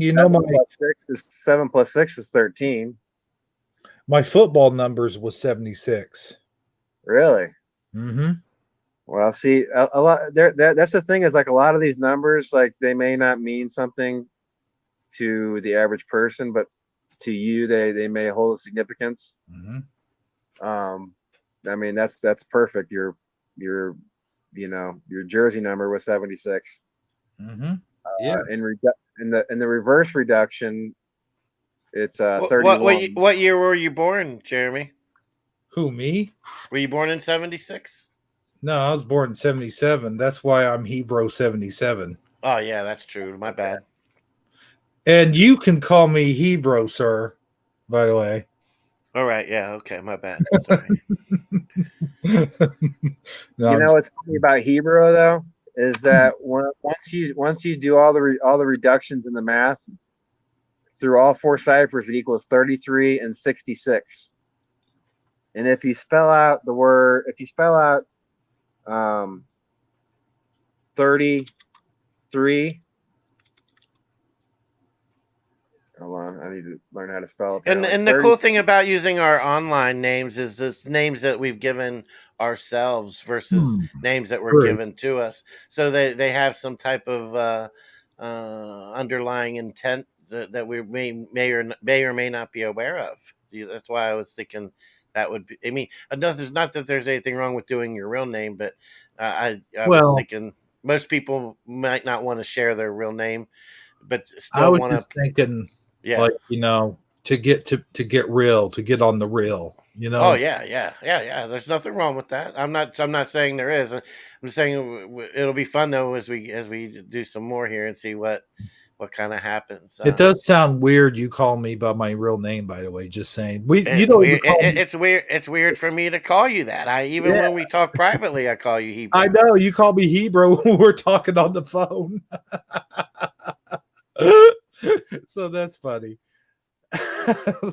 Okay, no, I didn't mean to interrupt you, Grumpy Troll. Oh, wait, I didn't. Saggy did that. No. No, Saggy, go ahead, man. Or Grumpy Troll. Yeah, go ahead, Grumpy. What did you have next? Oh, I was just looking at like your name doesn't like Hebrew does not equal up with a whole lot of things, but if you look at it and once you reduce the numbers down, your name also if you spell out the number 33, it's the exact same once you reduce all the numbers down, 3 and 6. Wow. That's And interesting. also, if I spell out Grumpy Troll, I'm the opposite of you. I'm 6633. Wow. Okay, do armor up next. Do armor up. I'm looking at things on a little bit more of a basic level. That's normally people don't make comparisons after like when you fully reduce something, like say 86, it's 8 plus 6 equals 14, 1 plus 4 equals 5. So you're basically coming to a conclusion of a number from 1 to 9, instead of looking at the larger number, the 86.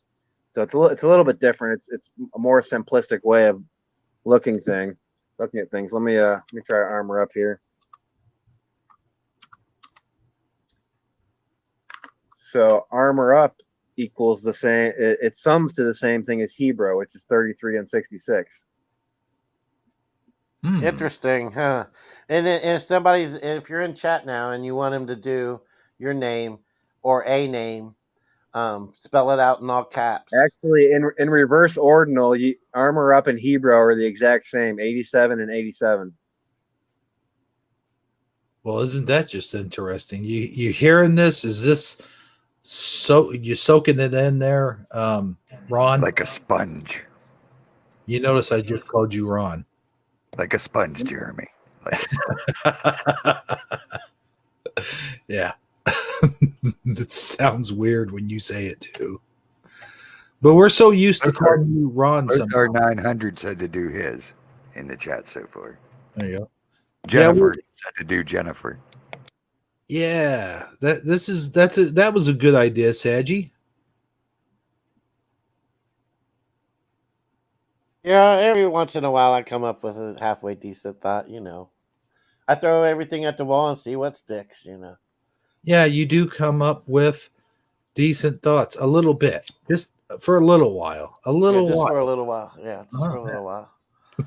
We need to do these little banters to give him time to calculate over there, so we don't have the dead air while he formulates a conclusion.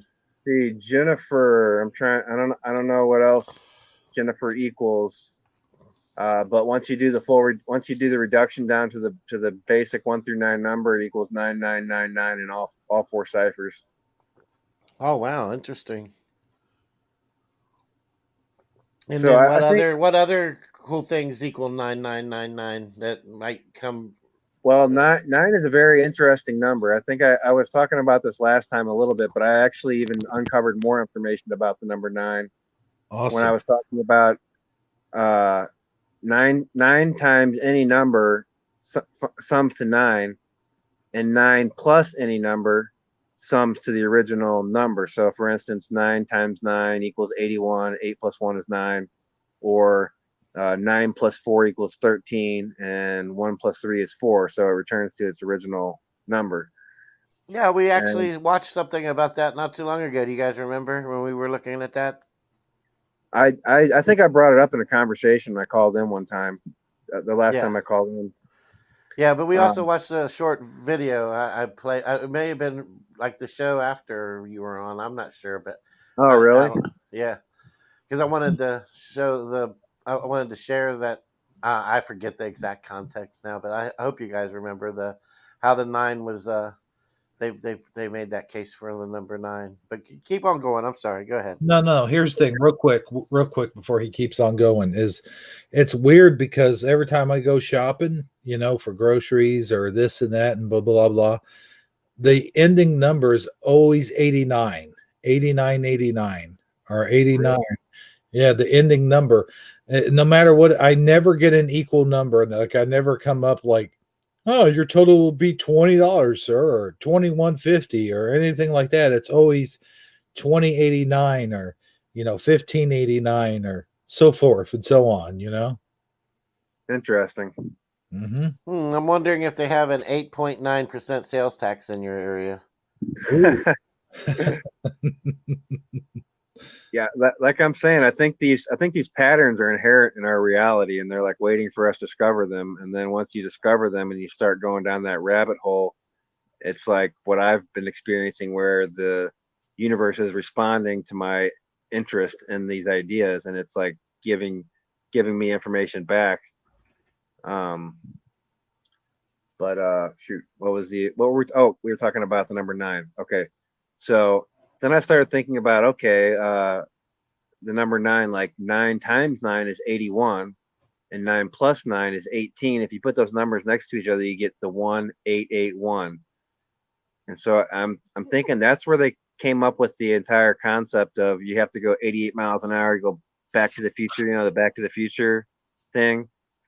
And then the spinning license plate in Back to the Future says out of time.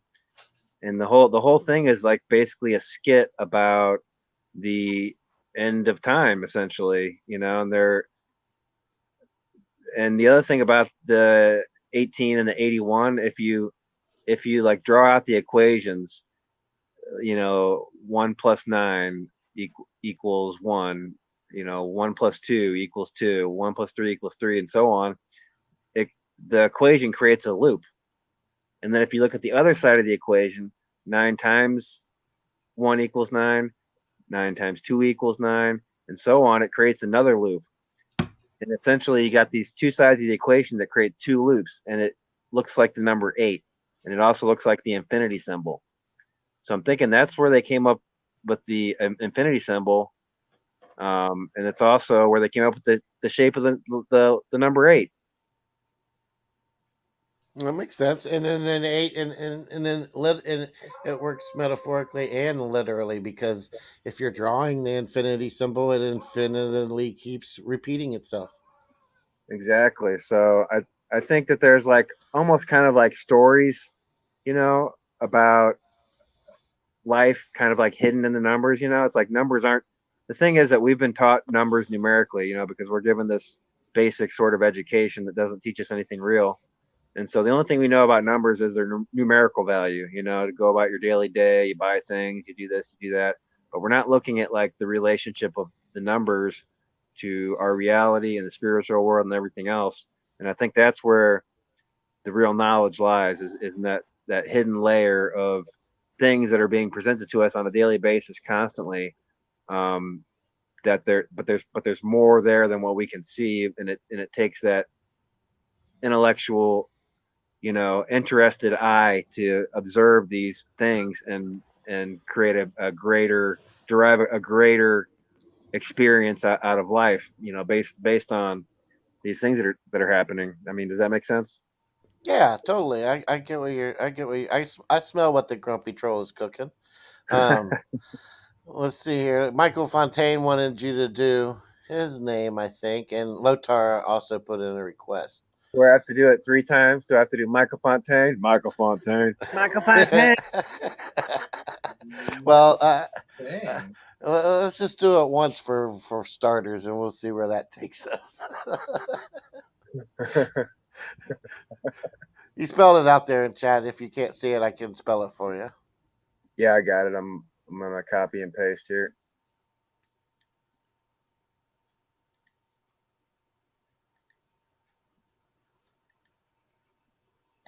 Oh, hold on. Let's see, Mike. Whoop.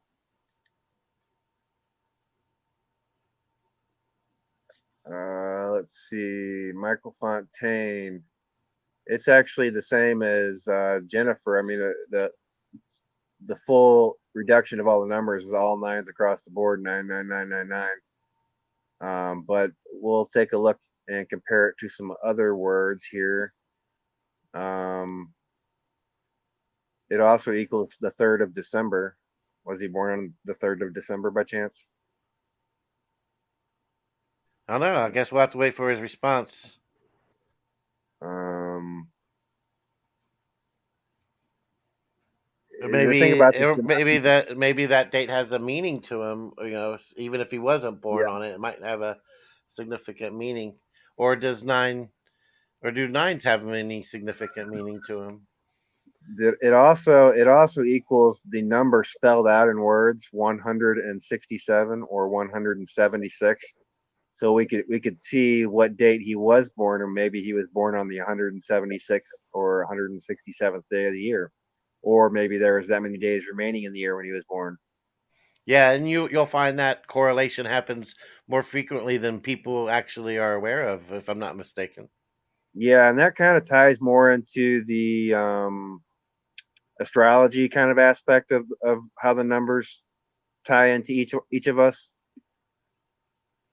Oh, here it is. I figured it out, guys. I figured it out. His name equals the same as Illuminati Zionist Jew. I'm not kidding. Well, now we got his number. Oh, we got you, brother.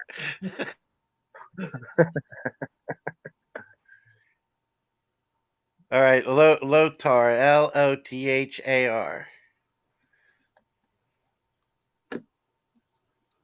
and then he uses 900 behind it, so maybe we'll get some type of correlation with that as well. Who knows? Um, maybe if I spell out 900.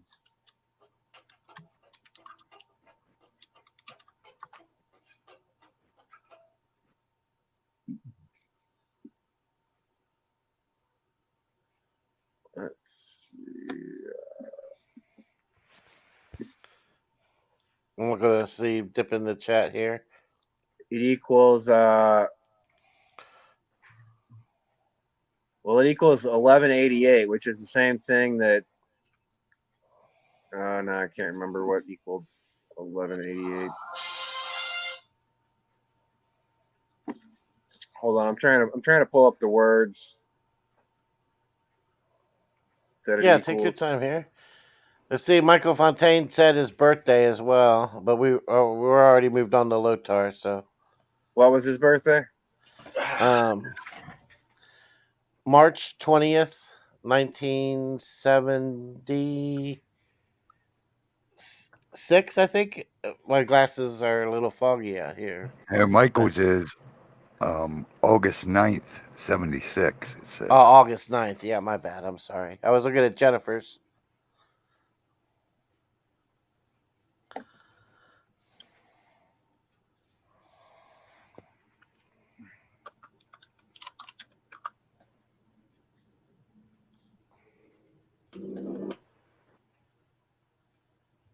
He said, what was it, March?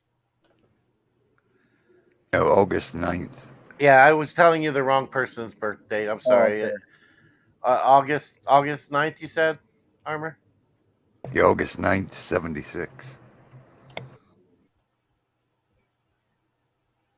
Let's see, 1976.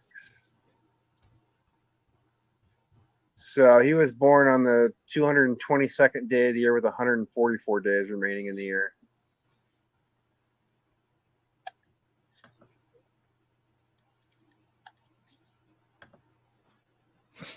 And let's see. Well, the only thing I could see related to that is in the full reduction, his name equals 72, which is exactly half of 144. Still, that's interesting. Yeah. Oh, here's something weird about the number 144. I realized.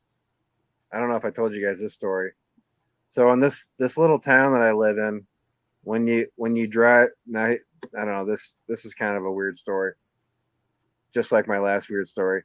But when you drive into this town, there's another town outside of here called something you probably have heard before. It's called Mount Zion.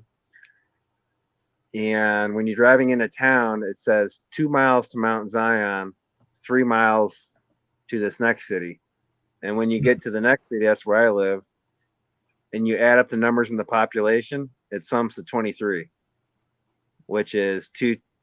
Another way to look at two is at 23 is two threes or 33, which is why a lot of times you'll see 23 being used by these people too, because it's another encoded way of saying 33.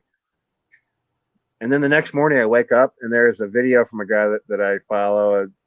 He's a theologian, a pretty smart guy, and he puts a video up about the 144,000. And so I started thinking about what is the 144,000, and I'm like, okay, 144 is the 12 tribes, times 1,200, and so I'm thinking, okay, 12 and 12 is 1 + 2 is 3, and 1 + 2 is 3, so it's basically 12 and 12 is 33. And then I think, okay, well, what's 144? And it's 1 + 4 + 4 is 9, which is 3 times 3.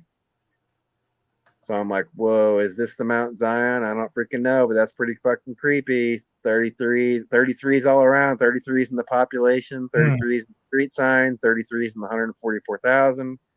I'm like, that's pretty creepy. And then if that wasn't enough, I saw 2 meteors come down in 2 days, one day after the other, directly over Mount Zion. And the one was so bright that it illuminated my shadow in blue. That's the only reason I saw it, is because me and my friend were standing out in the pitch black, and all of a sudden, we're close enough I could reach out and touch him. We can't see each other. All of a sudden, we're illuminated in blue, and I'm like, what in the holy heck is that?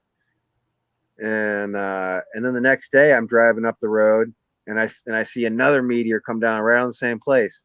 And if that wasn't weird enough, the buddy I was standing with out there, when we saw our shadows illuminated in blue, a week or so later, he looks over there and there's a rainbow, but it's not a regular rainbow. It's a column of rainbow, a cylindrical column of rainbow pointing down to Zion. And the rainbow is God's symbol. That's what he gave to Noah to represent that he will not destroy the world with a flood again. So I don't know what to make of that. It's a little bit aside from the gematria thing that we're talking about, but it is a very strange occurrence. It's just another example of how we need to pay.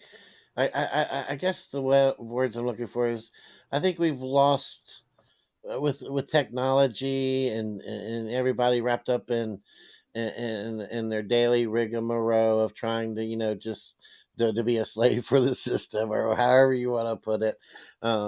We've just lost touch with our our our our born gnosis, our born intuition, our born connection with with nature and with the celestials and with, I mean, if humans, were more in tune with the organic nature of things before all of this, construct really kind of started manifesting and becoming what it is today.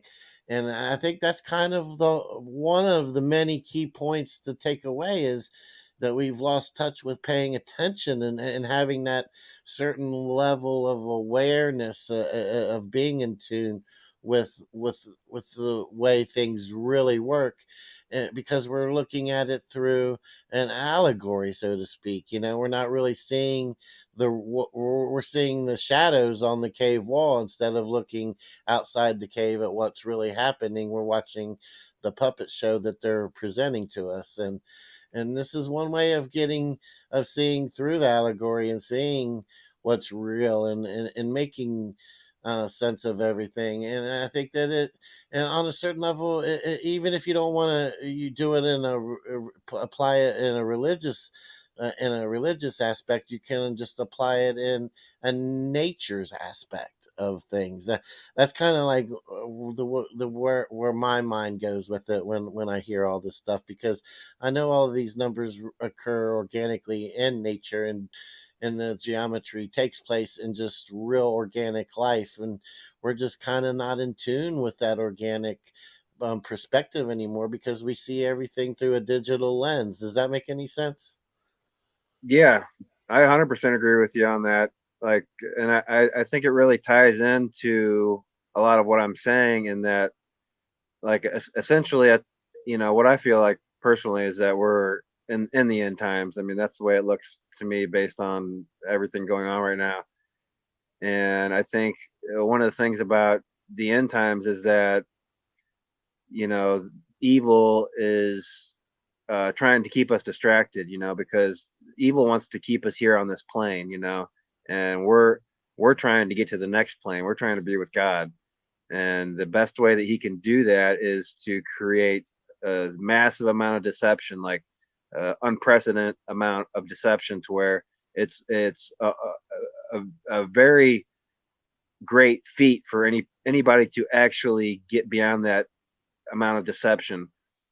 And it's not something that most people are going to be able to do, and so the one thing about the numbers that I And then the think. other thing I wanted to add to that is, like, even like even me saying what I just said, I'm still like, and even with the use of the gematria, or the they live sunglasses on, so to speak, you're still not really seeing. You're just getting bits and pieces, a peek here, a glimpse there, a slight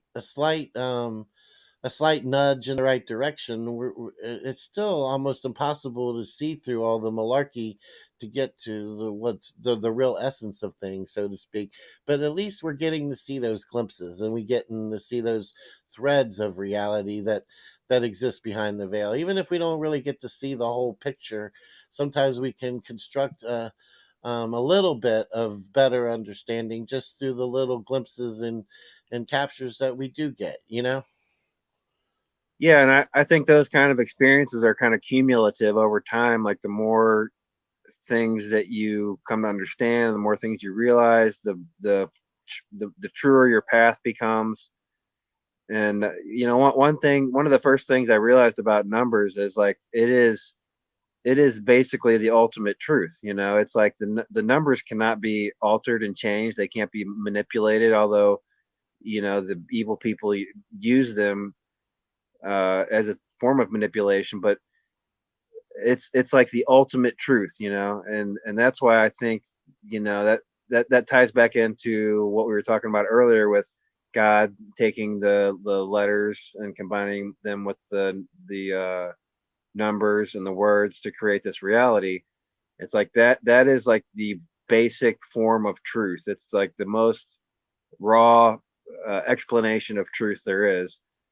And so I think that's one of the reasons that using these sorts of tools and testing this information against the numbers is a way to derive a factual outcome, an actual, uh, you know, you take all the stuff and you put it into the numbers, and then you can actually derive, like, okay, this is an FF, or this is that, or this is that. You can test it against the numbers, and come to a logical conclusion that helps you decode whether something is true, an FF, or something in between.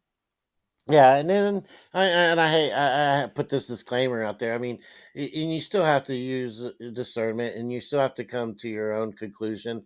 But it nevertheless is a tool, and the numbers themselves don't deceive you, but you can get deceived in the sense of trying to make something out of it that isn't there. And I see where people often get mistakenly end up doing that instead of just. I know I already kind of said this earlier, but I think it's an important factor to keep in mind that you're not going to all of a sudden throw a bunch of numbers together and you're going to see, everything's just going to like, oh, now I see everything. It's a process, and it's just a little bit here and a little bit there. But like you said, the numbers in them, that in them and in them themselves are real numbers, and they are actual, but you can still be misled if you're not doing it or using it the way that it was originally intended to be used. Yeah, absolutely. You can definitely be misled, and like one of the things I was saying earlier is that I feel like once I started investigating these things and I started learning about them, the more information was given to me. It was like, okay, you're ready. It's like, okay, you graduated 101, you're ready for 102. Now I'm going to show you this. And it's like I think what it is like the universe is waiting for us to find the truth, and it's trying to encourage us to find the truth, whether or not this is a matrix or you know God's version of a computer generated reality. I can't say for sure, but it's And that's one certainly. thing I could say that we everybody here probably has in common is that one aspect is that we're all kind of seeking truth, whether it's our own personal journey or it's we're a little bit more woke than the person who isn't even aware that that the truth is out there, so Yeah, to speak. And I think that's one kind of thing that everybody in this chat room has in common. That's why they listen to these kind of live streams. That's why they're here with us tonight, is because we talk about this kind of stuff and we analyze it and we try to make sense of it all. And that's really the whole point of it. exactly. And my opinion is that the creator of this realm, God, the grand architect, whatever your name for him is, I think that's what he wants from us. I think that he wants us in this age of deceit and deception. The people that are seeking the truth are like his children, because God is the ultimate truth. And when we are seeking the truth, we are seeking God. Yep, and I'm going to mute for a second because I want to transition from outside down back to the basement. So I'm going to Get to mute your up. dungeon. Well, while he's doing that, Grumpy Tro, Yeah. I got to tell you, man, it's been a very interesting show. We're glad to have you on. And this whole topic has been very enlightening for me and very, awesome. But I think we're going to conclude it now. And we'll have Armor Up give his thoughts. He said he was going to do his final thoughts on what you were talking about. And then after he does that, I think I'm going to ask you one question if you want to stick around for the good news segment here tonight. And yeah, and also, did you have something you wanted to close out with? I mean, I really feel like I put everything out there. I don't think there's a conclusion. It's kind of an open ended. I'm still not really sure. I feel like there's certainly God is trying to tell me something, and to me, this whole Mount Zion thing Mm-hmm. and everything going on, and like for me to be doing these things within like these celestial sequences and number sequences, it's like I don't know, man. There's something going on here. I don't know fully what it is yet, but um, I'm really excited to see if and what all of this means in the long term for me, and for considering everything going on, it's very heavy, you know. It's difficult, but I feel blessed. I really appreciate everything God has done for me and He's shown me, and that's how I'll conclude. Cool. Armor, you there? Armored? Yep, I'm here. All right, cool. Well, cool. Yeah, that was a good explanation, awesome explanation of gematria. Now, I did notice when you were looking up the names, I guess we'll start there. There's so much to cover. When I pulled up a simple gematria calculator on the website, the numbers I were getting and the numbers you were getting aren't corresponding. So I think that's something important to note right away. It all depends on what gematria calculator you use or what website you use or what method you use is going to determine what numbers you get. Also, you said numbers are the only thing that's not manipulatable, but they're absolutely manipulatable. You manipulated them, and I'm not saying knowingly in a mean way. I'm just saying to get to the numbers you got to in all your stories, you manipulated the numbers. There was times you added the numbers, other times you multiplied them, other times you went back to a before tax item. So you see what I'm saying? Our mind has a way. Our mind is very powerful. It's sort of like, let's say I buy a car, not a new car. I don't buy new cars, but let's say I go out and I buy me a Toyota Corolla, 87 Toyota Corolla. I'll just throw it out there. I don't know why. All of a sudden, I start to notice a lot of Toyota Corollas. You know what I mean? We've all done this. I'm pretty sure we've all done this. It happens all the time. It just happens all the time. Our mind sort of subliminally looks for these things, I think. So if we start focusing on 10 or 9 or 222 or 1111, our mind's going to see them. It's going to, our subconscious is always looking. So when it's 222, you're going to notice it's 222 because you've programmed your subconscious to look for 222. Just like you start saying Toyota Corollas because it's on your mind now. It's in your mind. You're thinking of your Toyota Corolla. So you start seeing Toyota Corollas more. That's just an example of it. So numbers are very easily manipulated. We manipulate them all the time. A perfect example, let's just take a random number. Let's take 48. Now, depending on what occultist study I'm into, what new age, what new knowledge, what Gnostic knowledge, that 48 could be a 12, which is then a 3. That 48 could be a 32, which is a 5. That 48 could be 4 8s. It could be 8 4s. You know what I mean? You can manipulate that number to make quite a few different numbers. 12, like I said, which you could then turn to a 3, or you can make that a 22.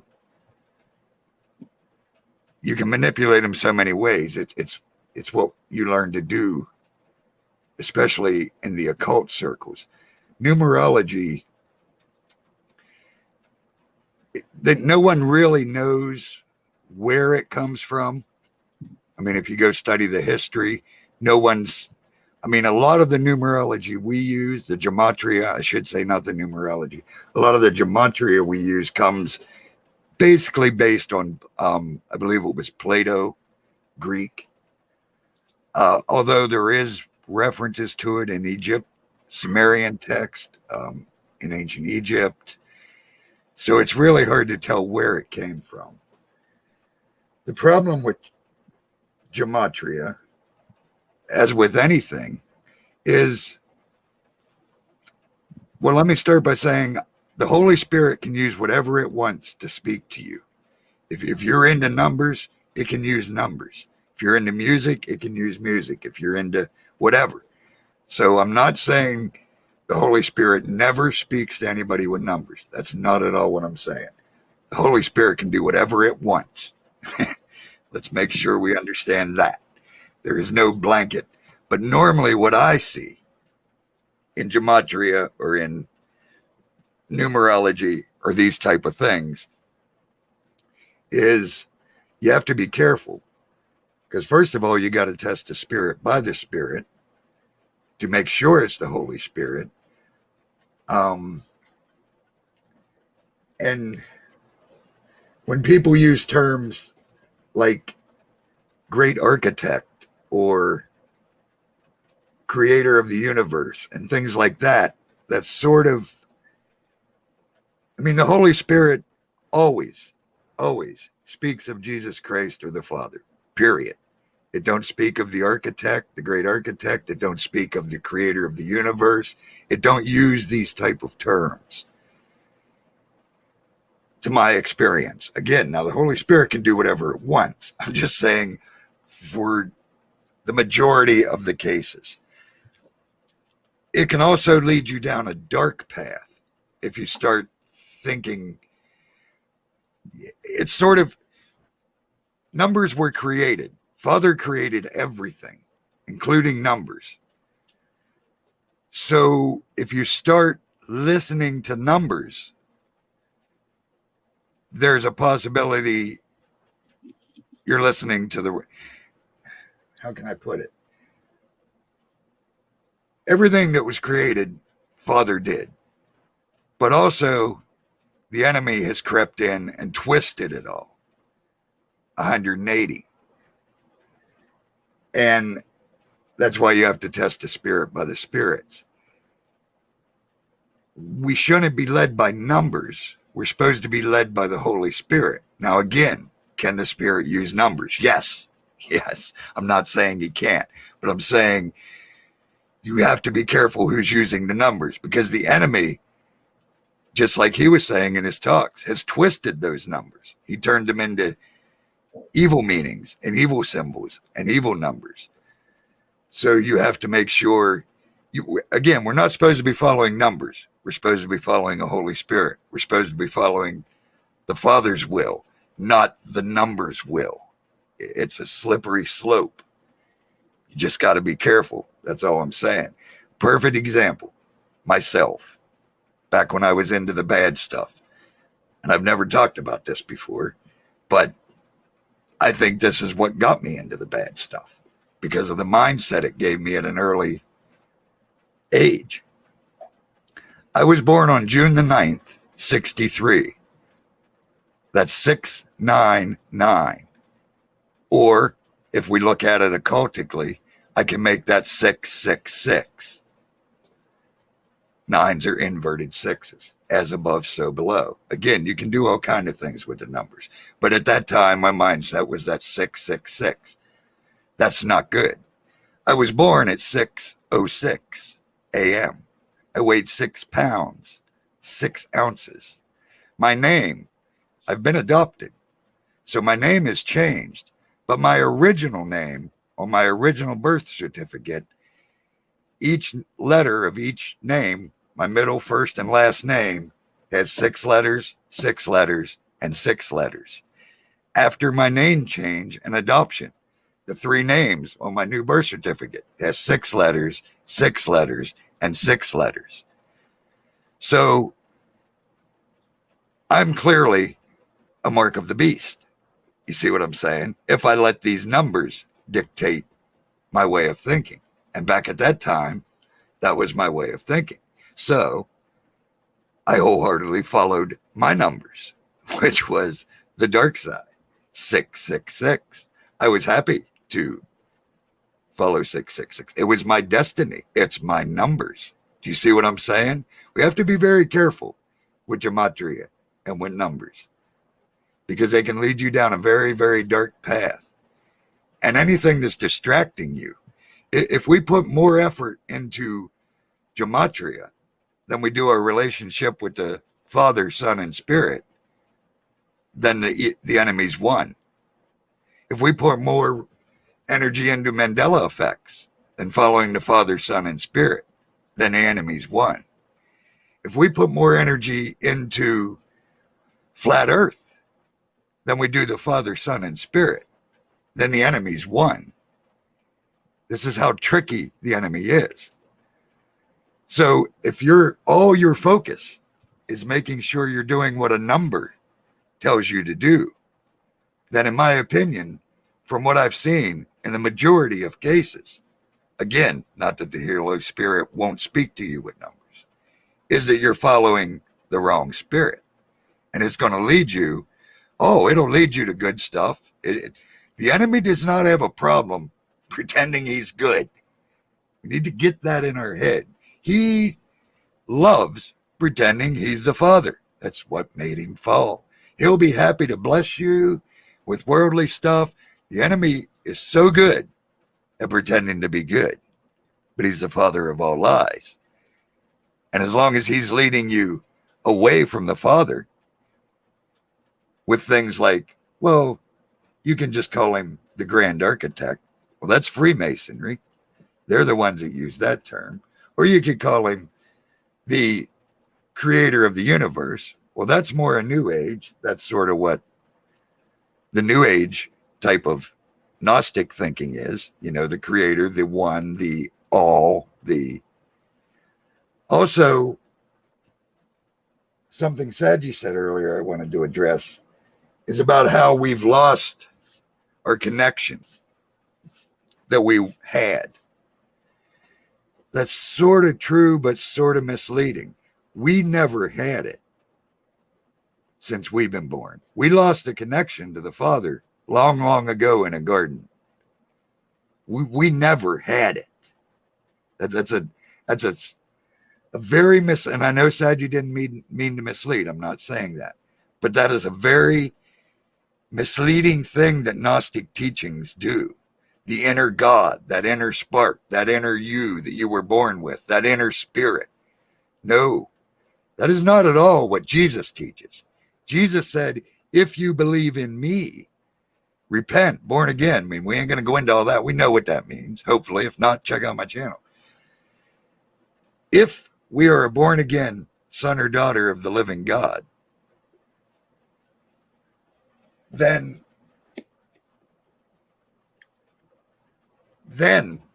he says, I will pray to the Father and he will send the Spirit and it will dwell in you and show you all truth.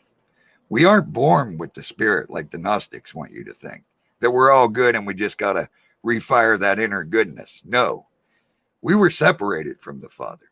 That's the whole point of Jesus. It wasn't just to die for our sins like the churches like to preach around and say magic words. No, it was to reconnect us to the Father. We didn't have that. We didn't lose it.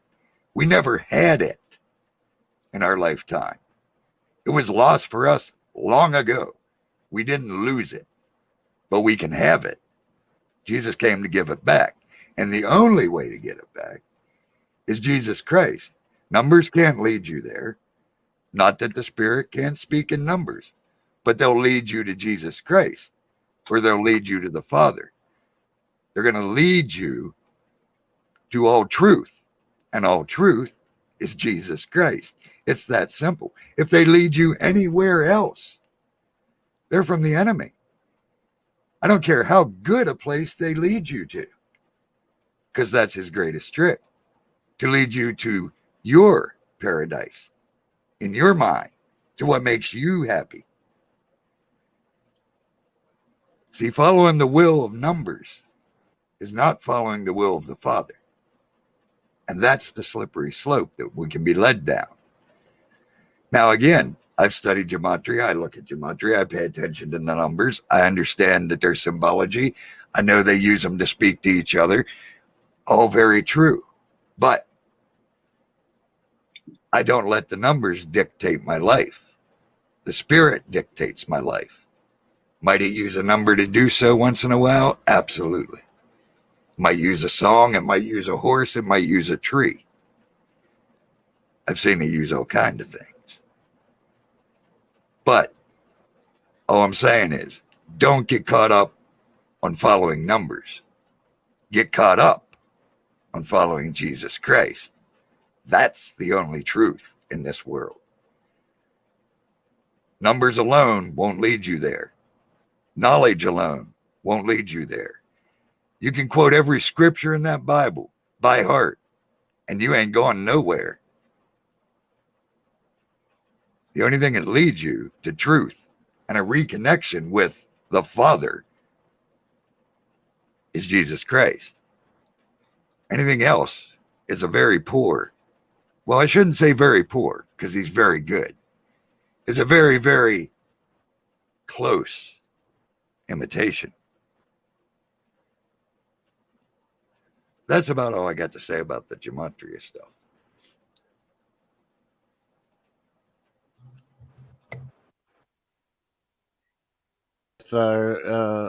Mandela effect, or even recently here lately, politics has been a big distractor, and and I agree in the sense that the numbers do kind of give us a better understanding, if you're paying attention to them, and there is a practical use for gematria.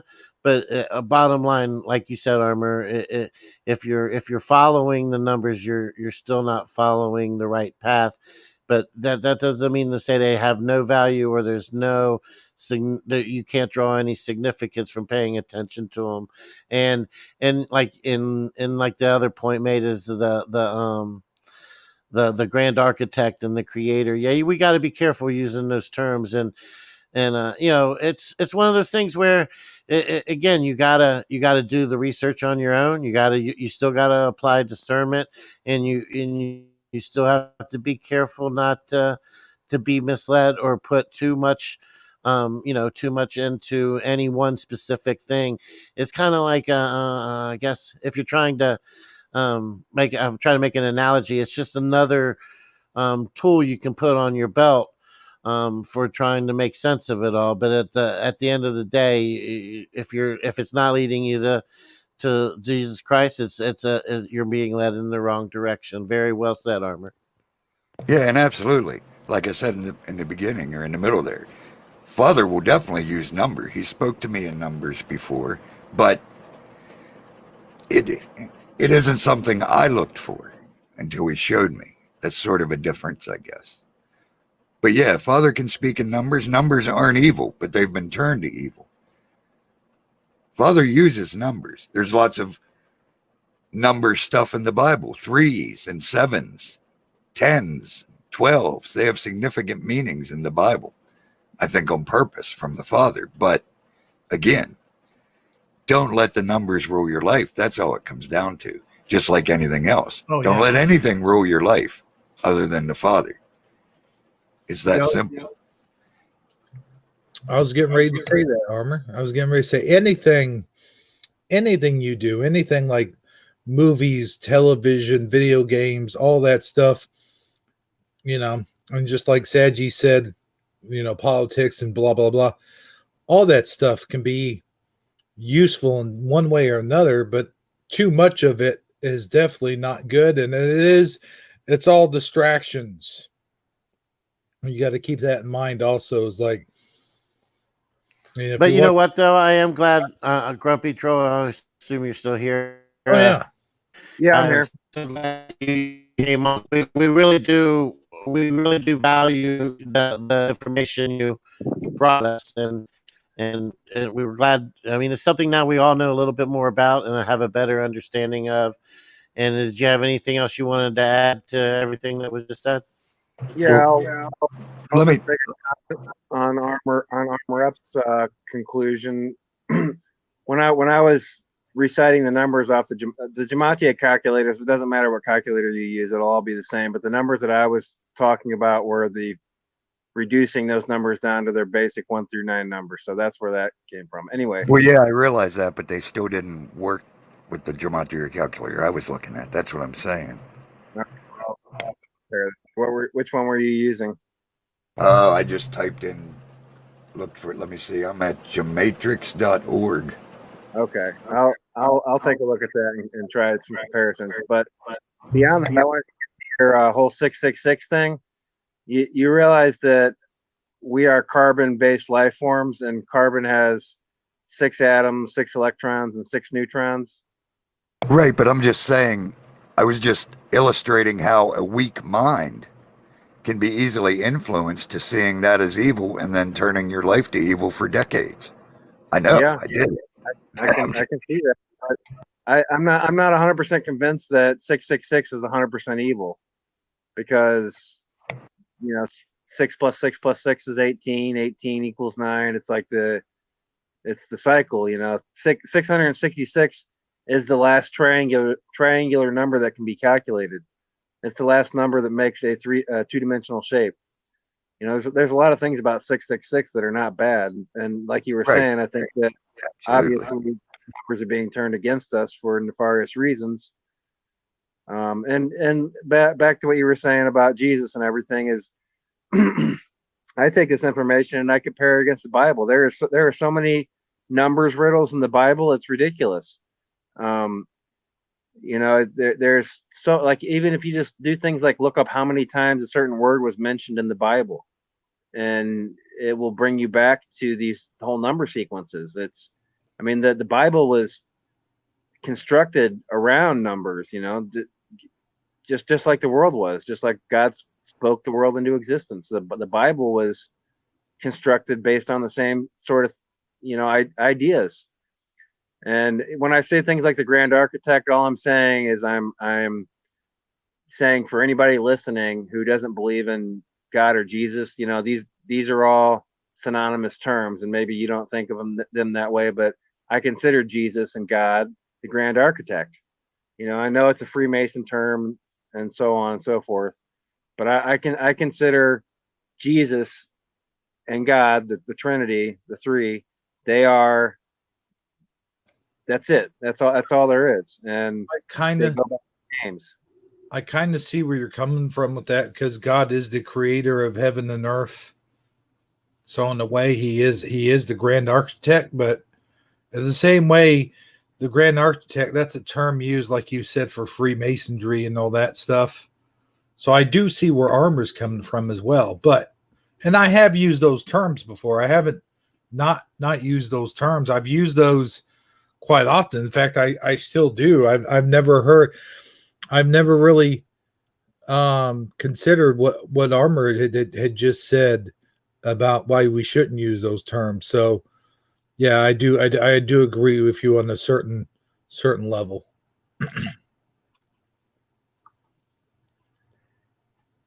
But yeah, thanks for having me on, guys. It was great. I hope you enjoyed some of those weird stories. The one-armed Oh man. yeah, especially the one-armed guy who helped you out of a ditch. That was awesome.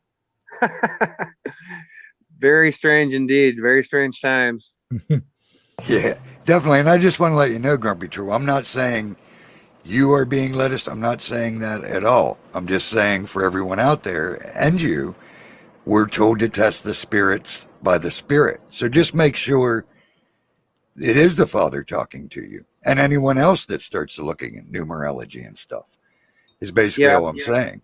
And I'm I not have saying been. you're not being led by the Father. I'm not saying the Spirit No, isn't talking I to have. you. I'm not saying any of that.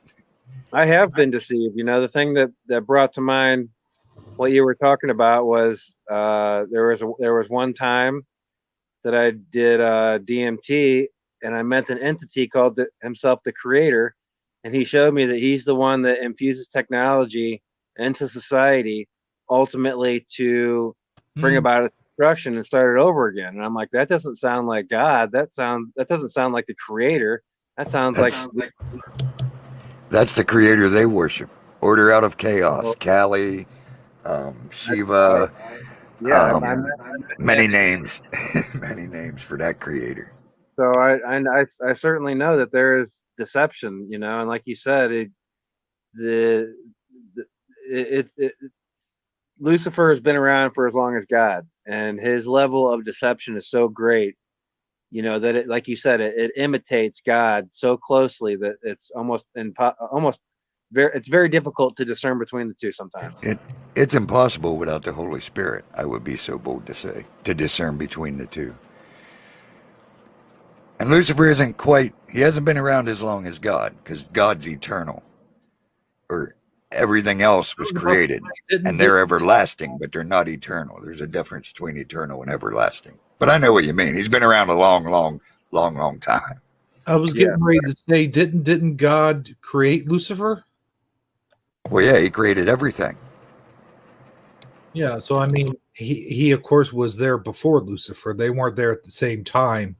No, that's not what I meant. I meant okay. relatively speaking, compared to how long we've been alive. Oh yeah, much longer than us. Definitely. Well, much longer than me and Saji and you, but not Armor. You know, Armor's been there a long time. Hey. Well, Grumpy, No, well, since before the war, at least, I'm pretty sure of that. No. Well, Grumpy, we do a segment here at the end of the show called Armor's Good News, where he reads us some actual good news articles. You're more than welcome to stick around for that if you'd like, or if you're pressed for time and need to go, we would understand that as well. Whatever you want to do. Yeah, I'll stick around, of course. Thanks, guys. Appreciate it. Yeah. Well, hey guys, I got some bad news before we begin the good news. It's not quite bad news. I've decided a consecutive decision to not play the usual good news song. I worked on something earlier while you guys were talking, and this is just experimental, but I want to see how long it is before we get hit with a copyright claim. And you know, the way YouTube's been acting here lately, they've been acting sort of strange. Like I said, everything's on autopilot. So I just to be safe, just for now, I've taken the usual down and I made my own. Let's see how you guys like this. Okay, here we go. Here's the new good news intro. Here we go.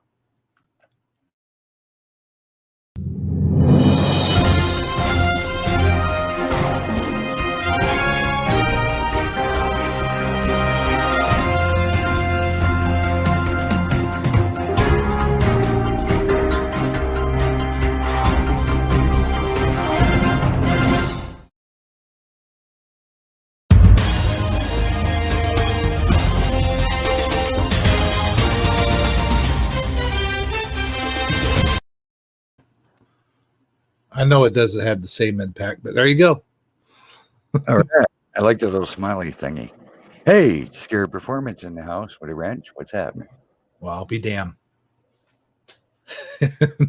He's just in time for the good news. Filing the copyright now. He's taking us all down. All right. Well, here's some good news before we all get down. All right. Here we go. Which one do I got shared? Oh, the owl one. Okay. Had to get back to my screen. All right. Oh, see, I forgot to put on my reading glasses. I do that every time, I think. At least most of them. Well, there we go. Now I can see. According to a traditional carol, it's partridges and pear trees we should be on the lookout for at this time of year. But one man found a very different kind of holiday surprise this Monday. A teeny owl hiding in the Rockefeller Center's 2020 Christmas tree. When a worker helping set up the iconic New York tree discovered a tiny bird tucked among its giant branches on Monday, he called his wife. The owl's not flying away, he said. We need to get some help. There's the little owl. His wife called the experts at Ravensbeard Wildlife Center and asked if they took the owls in for rehabilitation. Yes, we do, a staff member in Saugerties replied on the phone. There was silence for a moment. Then the wife said, okay, I'll call back when my husband comes home. He's got the baby owl in a box tucked in for the long ride. When a staff member met the husband halfway between New York and the refuge, they peeked in the box. It wasn't a baby bird. It was a tiny male saw-whet owl, which grows to be only 8.3 inches tall at full size. There's the little owl. He got him a hunk of his tree with him. Rescuers fed the owl and gave him fluids, having made the 170-mile journey in a trailer from Oneonta New York to Manhattan on Saturday, it definitely needed a TLC.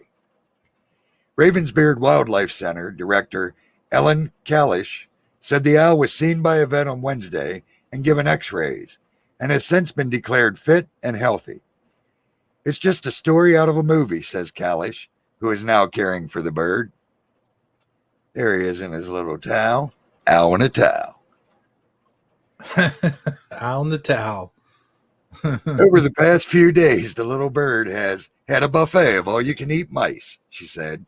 So now he's ready to go, back in the wild. As for the owl's new name, well, of course, it's Rockefeller. Hoot this story over to pals on social media. There's your first good news story today. Rockefeller, the little baby, well, the little owl, saved and back in the wild.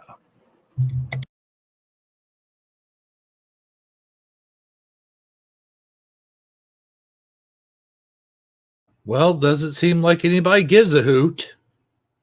All right, no one gives a hoot. Go ahead and pollute. We'll get the next one up there. Oh boy.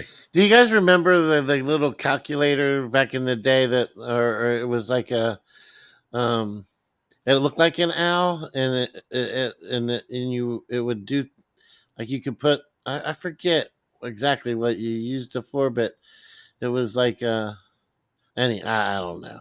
Anyway, it was just, I thought it would kind of all tie everything together, because we were talking gematria, and then you had a story about the owl, and then I thought of that little, I forget what it was, but it was like a little device that kind of looked like a calculator, and it was shaped like an owl. I digress. I'll see if I can find it on Google while you start the next story. Go ahead, Armor. I'm sorry. I don't know, but I'm telling you this right now. If I've got my Tootsie Roll Pop and an owl takes a bite of it, I'm going to be severely angry and upset, and that owl will end up in a towel. I'm just saying. That's awful. Yeah. That probably wouldn't be very wise of me, huh? Okay, well, no, probably not. On that note, let's move on, shall we? All right.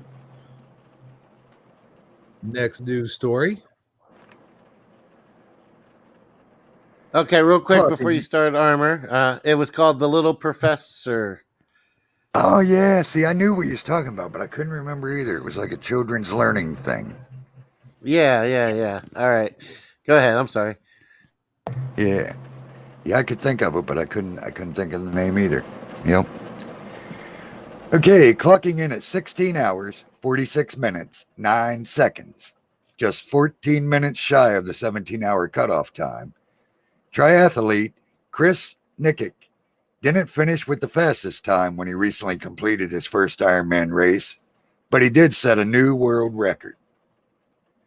This past Saturday, after swimming 2.4 miles, the 21-year-old Floridian cycled 112 miles and then ran a 26.2-mile marathon to become the first competitor with Down syndrome to successfully cross the finish line in the 42-year history of the Ironman race. You have shattered barriers while proving without a doubt that anything is possible, tweeted the official Ironman Triathlon organization. We are beyond inspired, and your accomplishment is a defining moment in Ironman history that can never be taken away from you. For his awe-inspiring efforts, Nickick also earned himself a place in the Guinness Book of World Records as the first person with Down syndrome to become an official Ironman. Being the first person with Down syndrome is a great feeling, Nickick told Today prior to the event. I can prove to kids that if I can do it, they can do it too. Nickick's father, Nick, hopes that parents of other children with Down syndrome who see what his son has achieved will be inspired. We want them to realize earlier that their child is a blessing and they can live an amazing life, he told Today. There he is in his Iron Man outfit.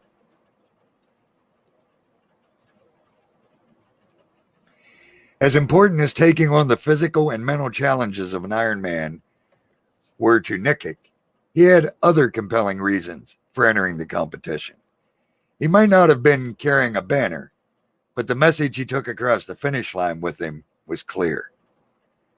To Chris, this race was more than just a finish line and celebration of victory, his dad told the BBC.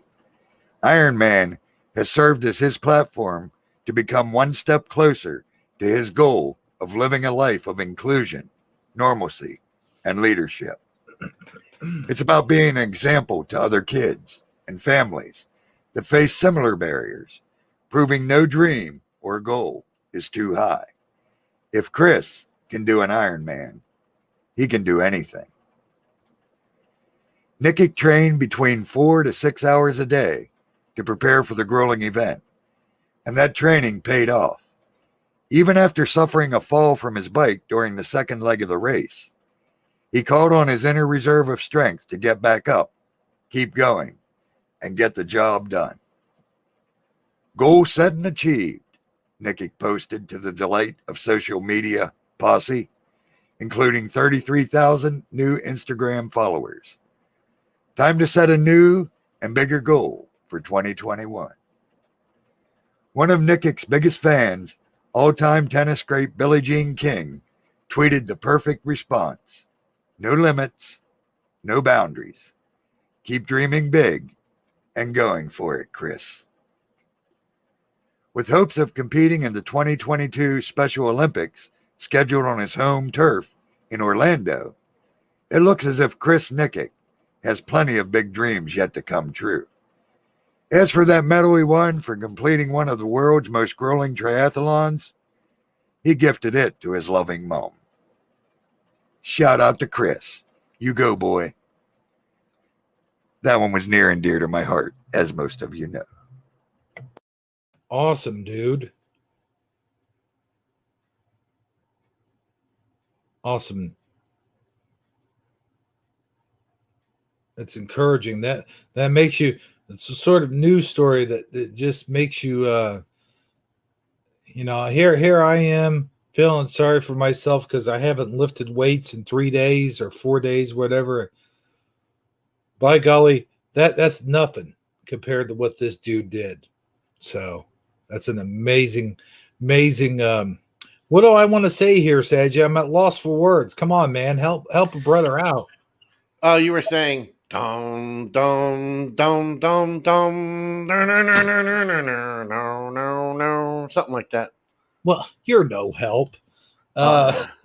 No, I meant like inspiring. Yes, that's what I meant. That's Inspirational.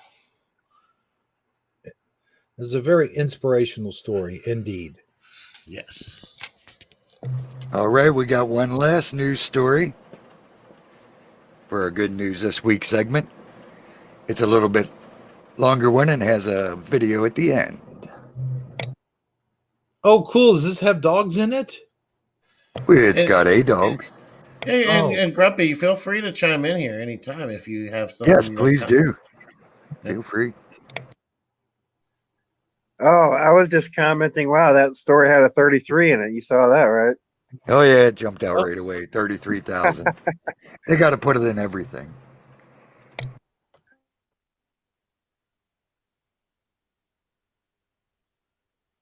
You got her shared? We ready?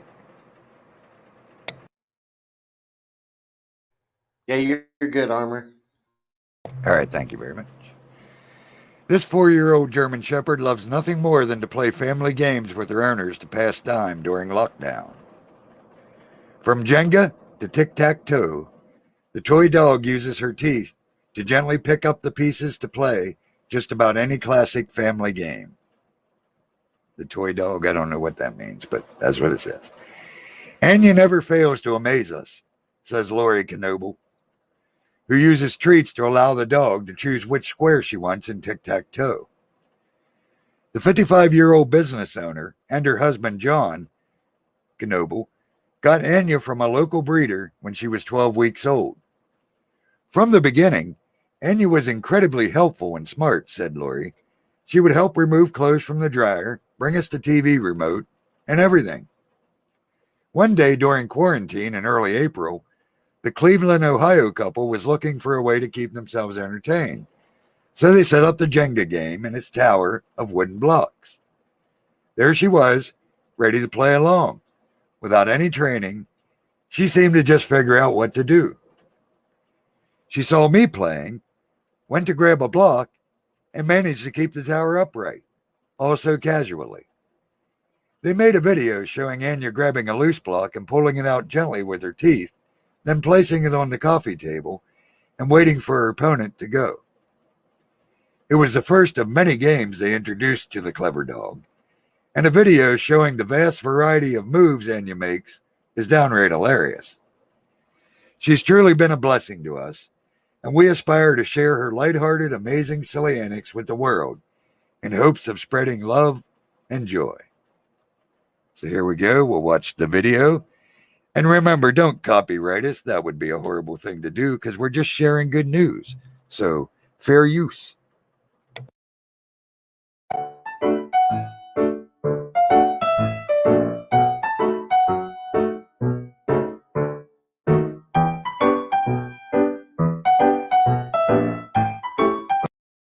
All right, I believe it's just music, so I'll shut the volume off.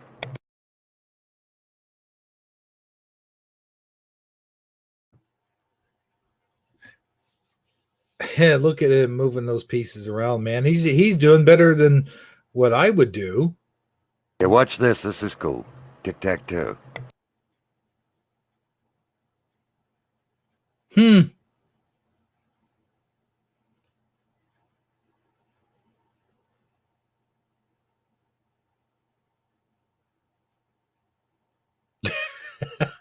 Winner, you get them all. Oh, man. Winner, winner, kibble dinner.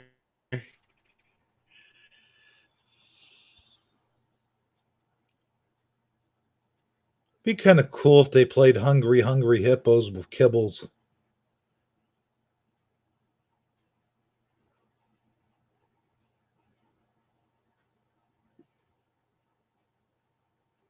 Oh, wow. I can't even play chess. Come on, man. He didn't do well at chess, Oh, okay. but it's funny. He is moving the pieces. Oh man, he should be he's one of those dogs in that painting, the poker dogs. Yeah, he was in there. Mm-hmm. Oh man. Ah.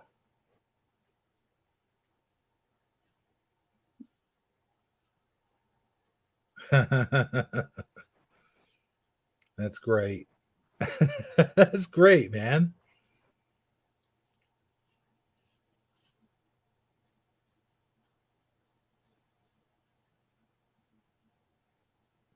He could cat set.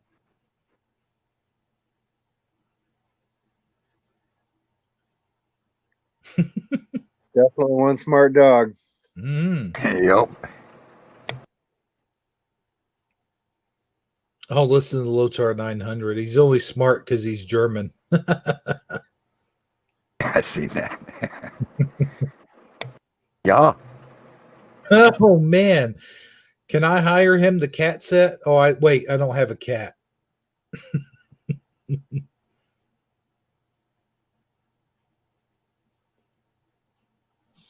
He's definitely caught on to that game now. Jenga. Tic Tac. What do you mean Tic Tacs will kill cats? I never heard of that. I'll tell you what. Let me ask you this though. I just wonder, like when you're playing a game, I would probably be tempted to say, like, if I lost to a dog, I'd be like, doggone it. Just saying.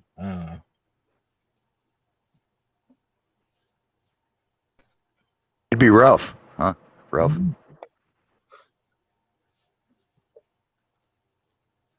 Hey, Well, you have to bow down. But, and then right after I lose a game like that, I like to go take a cat nap usually. Yeah, I hear you. I hear you. Well, hey, Armor, I got to tell you, man, those are some good news stories. And, it's been a wonderful night. And I think we've learned a few things. I know I have. I don't know about you guys. Yeah, I'm a little Oh, bit we've more learned. enlightened than I was before the show started. That's for sure.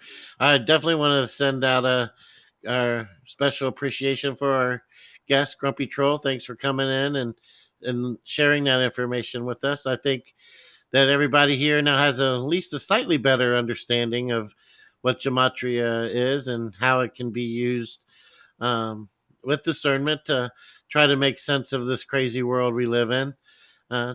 So very much appreciate you coming on and sharing that information with us. Thank you. Yeah, thanks for having me on, guys. I really appreciate it. It's always good to talk to you guys and get your point of view on things. And you can only surmise so many things on your own, and so you eventually have to get other people's opinions to come to a better understanding of what all this means. Yep, absolutely. Definitely appreciate you coming on and sharing some information. And we'd have to be open to knowledge. I mean, we're not supposed to be dumb. We're not supposed to be afraid of everything. We're just supposed to be discerning of everything. Yeah, Everything exactly. has a good meaning. Unfortunately, everything also has bad meanings. Hmm. But here's something I wanted to add real quick, and I know this has nothing to do with Demontry, but Gematry. Why did I say Demontry? Interesting. But no, I was watching a sports program, and on the program, Oh, you were watching a sports program. yeah. Was were they go? Was it? Were they going against the Indians? uh, sure. Okay, the No, Pilgrims and the Indians. these dudes were on here and they were talking, and this one guy, I forget who he was, but he's some famous athlete, and he was an athlete. yeah, an athlete. Okay, okay, all right, go ahead. But he brought up a pretty good point. He was they were talking about how the fans have changed and how things have changed in sports, and he's saying, "What do you remember seeing in the stands all the time? Like, what was the biggest thing that people used to that the big sign that they used to hold up all the time?" And they were like, "Oh, I don't know what you're talking about." And he was like, 316. Remember when people you were always seeing 316 signs in the audience like all the time, and now what do you see? You see stuff like you see political stuff mostly, right? It's like you see guys taking the knee, you see Black Lives Matter, you see the Black Lives Matter signs now. So it's The like, 316, that was a Tebow thing, wasn't it? was it? Pretty sure. Ain't John, he the one that, yeah, right? John 316 from, I think Tebow did that, if I remember right.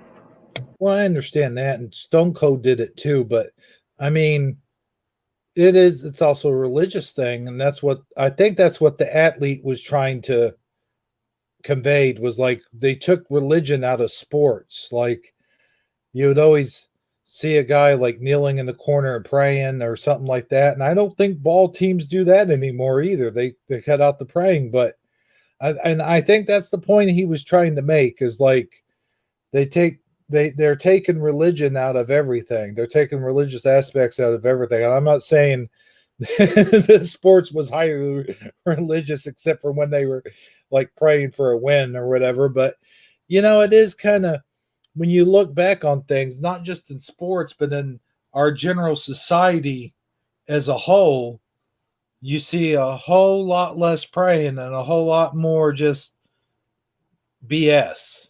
I think that's because that's all they show us. I mean, if you still go to a sports game, they still pray, at least from what I've seen. It just, they ain't going to cover that. They ain't going to show that. They'll show him Exactly. kneeling. Yeah. They ain't going to show him praying. They don't show him when he makes his touchdown, you know, handing the ball up to the father anymore, usually. I mean, once in a while they will, but there's still a lot of They faith always, out yeah. there. They just don't show it. It don't mean it don't exist. That's what the enemy wants you to believe. It don't exist. Oh, it's out there. It exists. They just ain't gonna Yes, show it to you. exactly. They always switch to the camera number 666. No, I'm just playing, but you know what I mean. No, but I can remember so much more like when a wrestler would win a championship belt, he'd point up to the sky, and when a football player, like you said, would make a touchdown, he'd pray to the Father, and you'd see baseball teams when they're on the field, they would bow their heads just before. You saw it a lot more. You did. Well, yeah, but it didn't stop happening. You just stopped seeing it because they stopped showing it to you. That's the point. That's They what still pray before the game. The football players still kneel down a lot of times and pray, or hand the ball towards the Father, like, you know what I mean, and the gesture. They still do all that. They just don't show it. Yeah, just like they don't, mention anything about, a recount in Georgia. Same difference. It's still Well, happening. They just won't mention it. that's kind of the point I'm trying to make is like the news media, when they were news, they used to show all that. That's the other point I'm really trying to get at is when the media was media and they were more about the truth and then less about, a political agenda. Now, I guess that's the point I was trying to make in all this is like we're just not we're not the same anymore like we once were, but that's It's just like they're just chipping away at it, man. Slowly yeah. but surely. They Yeah, want and us. They're just controlling the narrative. That's why we're seeing all these YouTube channels being if they're Oh, not yeah. saying or covering the stuff that goes with the narrative, then you're slowly going to you're going to slowly keep seeing more and more disappear. And the ones that are the greatest threat are removed first, and then slowly each one that is a slightly lesser threat gets removed next. Look like they've even found their way to scare performance recently. That's a fact, Jack. Yeah. Yeah. It happened to me. It happened to Scarab. I said that at the top of the show.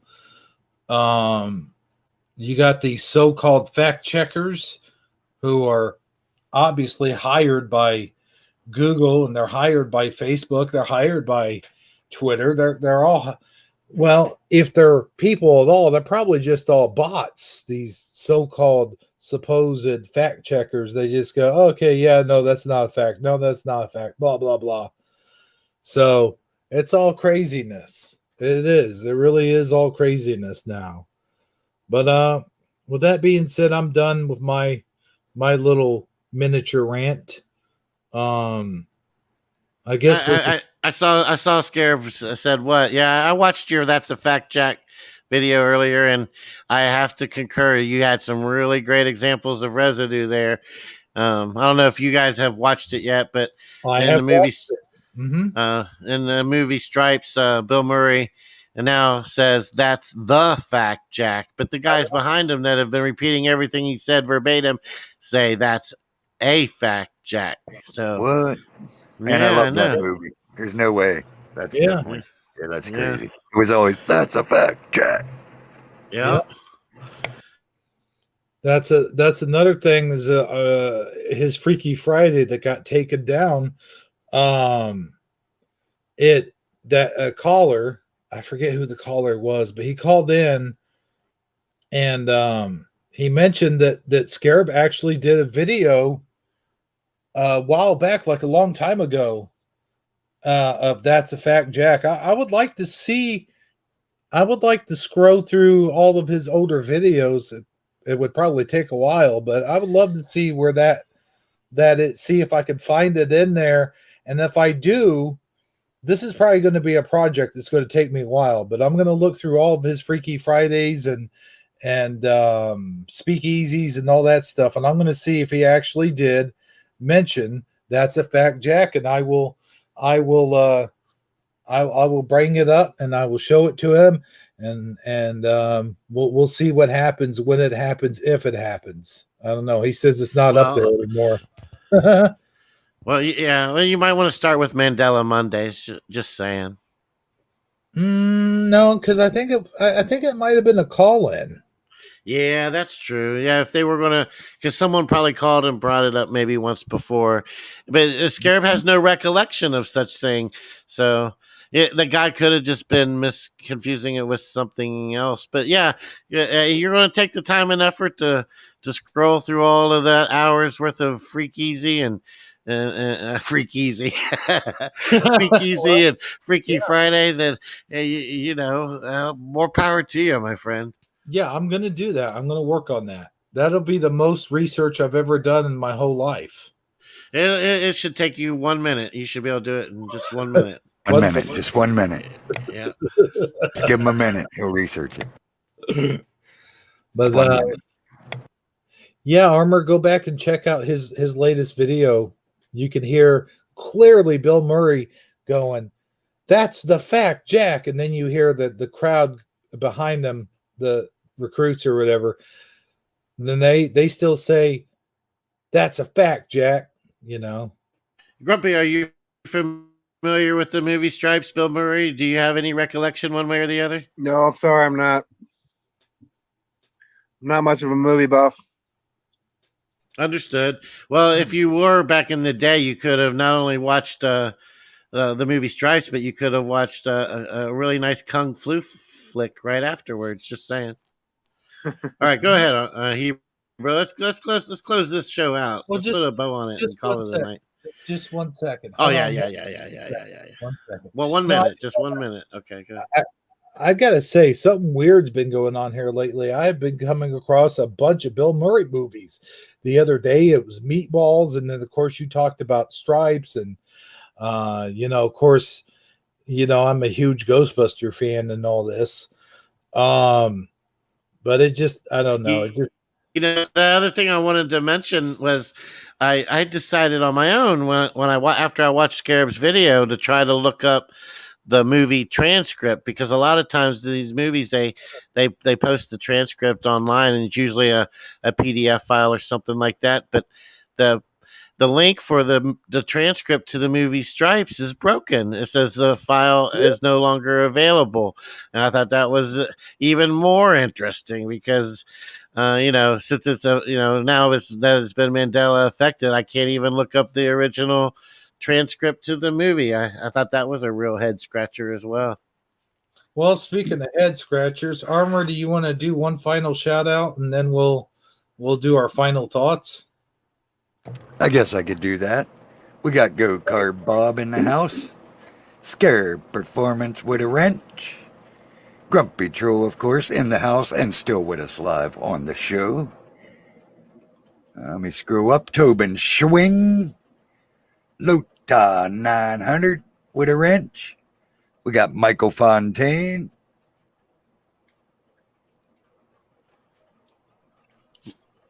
Oh, Michael Fontaine. That's Michael it. Fontaine. Just forget it now. It's like working with Dan. We got, let's see who else we got here. I know I seen Lorraine Lamour earlier. I remember she was here with us.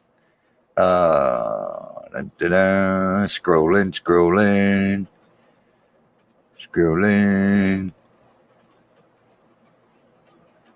Hey, there's Lorraine's name. See, I knew she's up there. Oh, yeah, Jennifer Richardson. Elizalde. That's how I'm going to say it. I don't know. Elizalde. I know you had to talk about that. And she typed it out, and I still don't remember. I remember Love Troll was here earlier. Yes, Love Troll was here earlier, under the bridge. And, of course, Tony Starna stuck around a while, spewed a bunch of crap in chat, and moved along. We got Casey was here and subbed. Hey, you got a new sub, Hebrew. Congratulations. You got a new sub. Yeah, I thanked her, him, her. Of course, Mark was here earlier, my brother, affected by grace. Oiler Greg, still scrolling up. That's all the higher I can go. Cool. I believe that's everybody. If I missed you, hey, you should have talked. Of course, we got our lurkers who we love. I know they're out there. I wouldn't be one bit surprised if Zombie Cat Club or Cat, you know who I'm trying to say. Zombie cat cub, yes. Yes, Our zombie favorite cat lurker. cub. There we go. Well, can I say one thing real quick? Well, sure. Yeah, go right on ahead. You brought up Bill Murray. Here's a funny little thing that happened. I kept thinking about Groundhog's Day the other day because I went into this local hardware store and I bought a breaker for a electrical panel, and she dropped the breaker on the countertop on accident, and I said, "Don't break my breaker." And then the next day I came in, a totally different sales clerk, and I bought a second breaker, and she dropped it as well. And I said to her again, "Don't break my breaker." Is that weird or what? Yeah.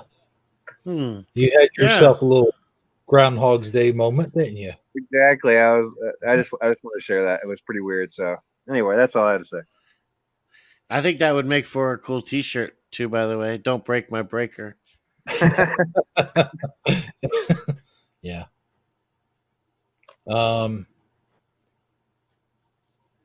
Who wants to start first with their final thoughts? Final thoughts. Well, our special guest. Would you like to? Do you have some final thoughts you'd like to share with us and/or the audience? Don't break my breaker. No, I appreciate coming up here. It's always good to talk to you guys. I like getting your perspective and feedback. It's always good to hear each year's opinion on the information, and kind of helps me digest the information and further my understanding of all this stuff going on. So I appreciate that, guys. Very, very well. Very good. I guess I'll go next and then let Armor follow up behind me there. I just want to say, I think it's been a really great show. I want to thank our guests for coming on, Grumpy Troll. I want to thank you, Hebro77, for giving me this platform to come share it with you. I really do enjoy doing these Shifty Sundays and Taco Tuesdays with you. I'm so glad that Armor Up was here to also give us his perspective. I don't know. It's just a lot of fun hanging out with you guys, and I want to thank everybody in chat that came and participated in chat. Thank the lurkers and everybody. Try to remember to hit thumbs up on the way out. I just hope everybody enjoyed the show, and that's really all I got. I'm feeling real positive about the whole thing, and I'm glad to be here. Absolutely. I'll echo what Saji said. I want to thank everybody in the chat, as always, including our lurkers. Of course, our special guests. Lots of awesome, great info. Broke down gematria pretty good for a short amount of time. It's a deep, deep subject. But yeah, he broke it down pretty good, explained it pretty well. Appreciate that. And again, I'm not saying it's all bad. Father's always got good lurking in everything. We just got to be careful, just got to discern. That's the main thing. As long as we're discerning, we'll always get the truth. But when we think we already got the truth, that's usually when we've swallowed a lie. That's just from personal experience. But yeah, other than that, a pleasure being here, as always, with you guys. I love doing the Shifty Sundays. We have a lot of fun. Hopefully do a little bit of education. And hopefully leave you with a little bit of good news, too. So hope everyone enjoyed the show. Again, thank you, Grumpy Troll, for such in-depth and awesome information and some great stories to go along with it. Hebro, final thoughts and take us to the desktop, my brother. All right. Well, that's all good stuff there, guys. Good stuff, everyone. Yeah, thanks everyone for watching. Thanks, Grumpy Tro, for being our special guest. We love having you on. And there's a special link there from Scare Performance. Saji, if you want to look that up, he's showing the scripts where the scripts need showing. So he put that link in there as well. And for Stripes. And I'm gonna follow up with what Armor said. Use your discernment, man. Anything can be anything, but you use too much of anything for any period of time, it's never a good thing, no matter what it is. I mean, and as you said 100 times, Armor, you said this, and I'm gonna repeat it. Even if something is bad, most of the time God can take something bad and make it good even if it is bad. So, Oh, oh, well, let me just correct a little bit. Not most of the time, all the time. It's what Father does best. Everything meant for evil will turn for good to those who love him and obey him. Not some of the time, all the time. well, thanks for correcting me, brother. Yeah, that's right. All of the time, all the time. You're right. You're right. And we had a good healthy show here, and I hope that everyone shows up for Taco Tuesday. And I want to ask the big question before I hit that go button. Good old Sagittarically speaking, you have a birthday coming up. Would you like to make Taco Tuesday your special birthday bash? Yeah, sure. Like we can do that. Um, Maybe not though, because I won't really be back home until next week. Maybe we should just do a belated one next week. I think that would Okay. be better. All right. So I won't announce it until next week. Yeah, let's put it off 1 week simply because I'll still be out of town on Tuesday and I won't really be able to um, get as involved as I would like to be until I get back home. You know what I mean? Yeah, I got you. All right. No problem. So, but we are having a Taco Tuesday, though, right? Yeah, for sure. No way, no ifs, ands, or buts about it. We'll definitely do a Taco Tuesday, but let's plan a birthday bash for like maybe the week after, like on a Shifty Sunday. All right. Yeah, that way we could all be here. So all right, sounds good. So, with that being said, thanks everyone for joining us, and we will see you. The next broadcast will be Taco Tuesday for everyone here on Shifty Sunday. We'd like to wish you a good night and drive safe.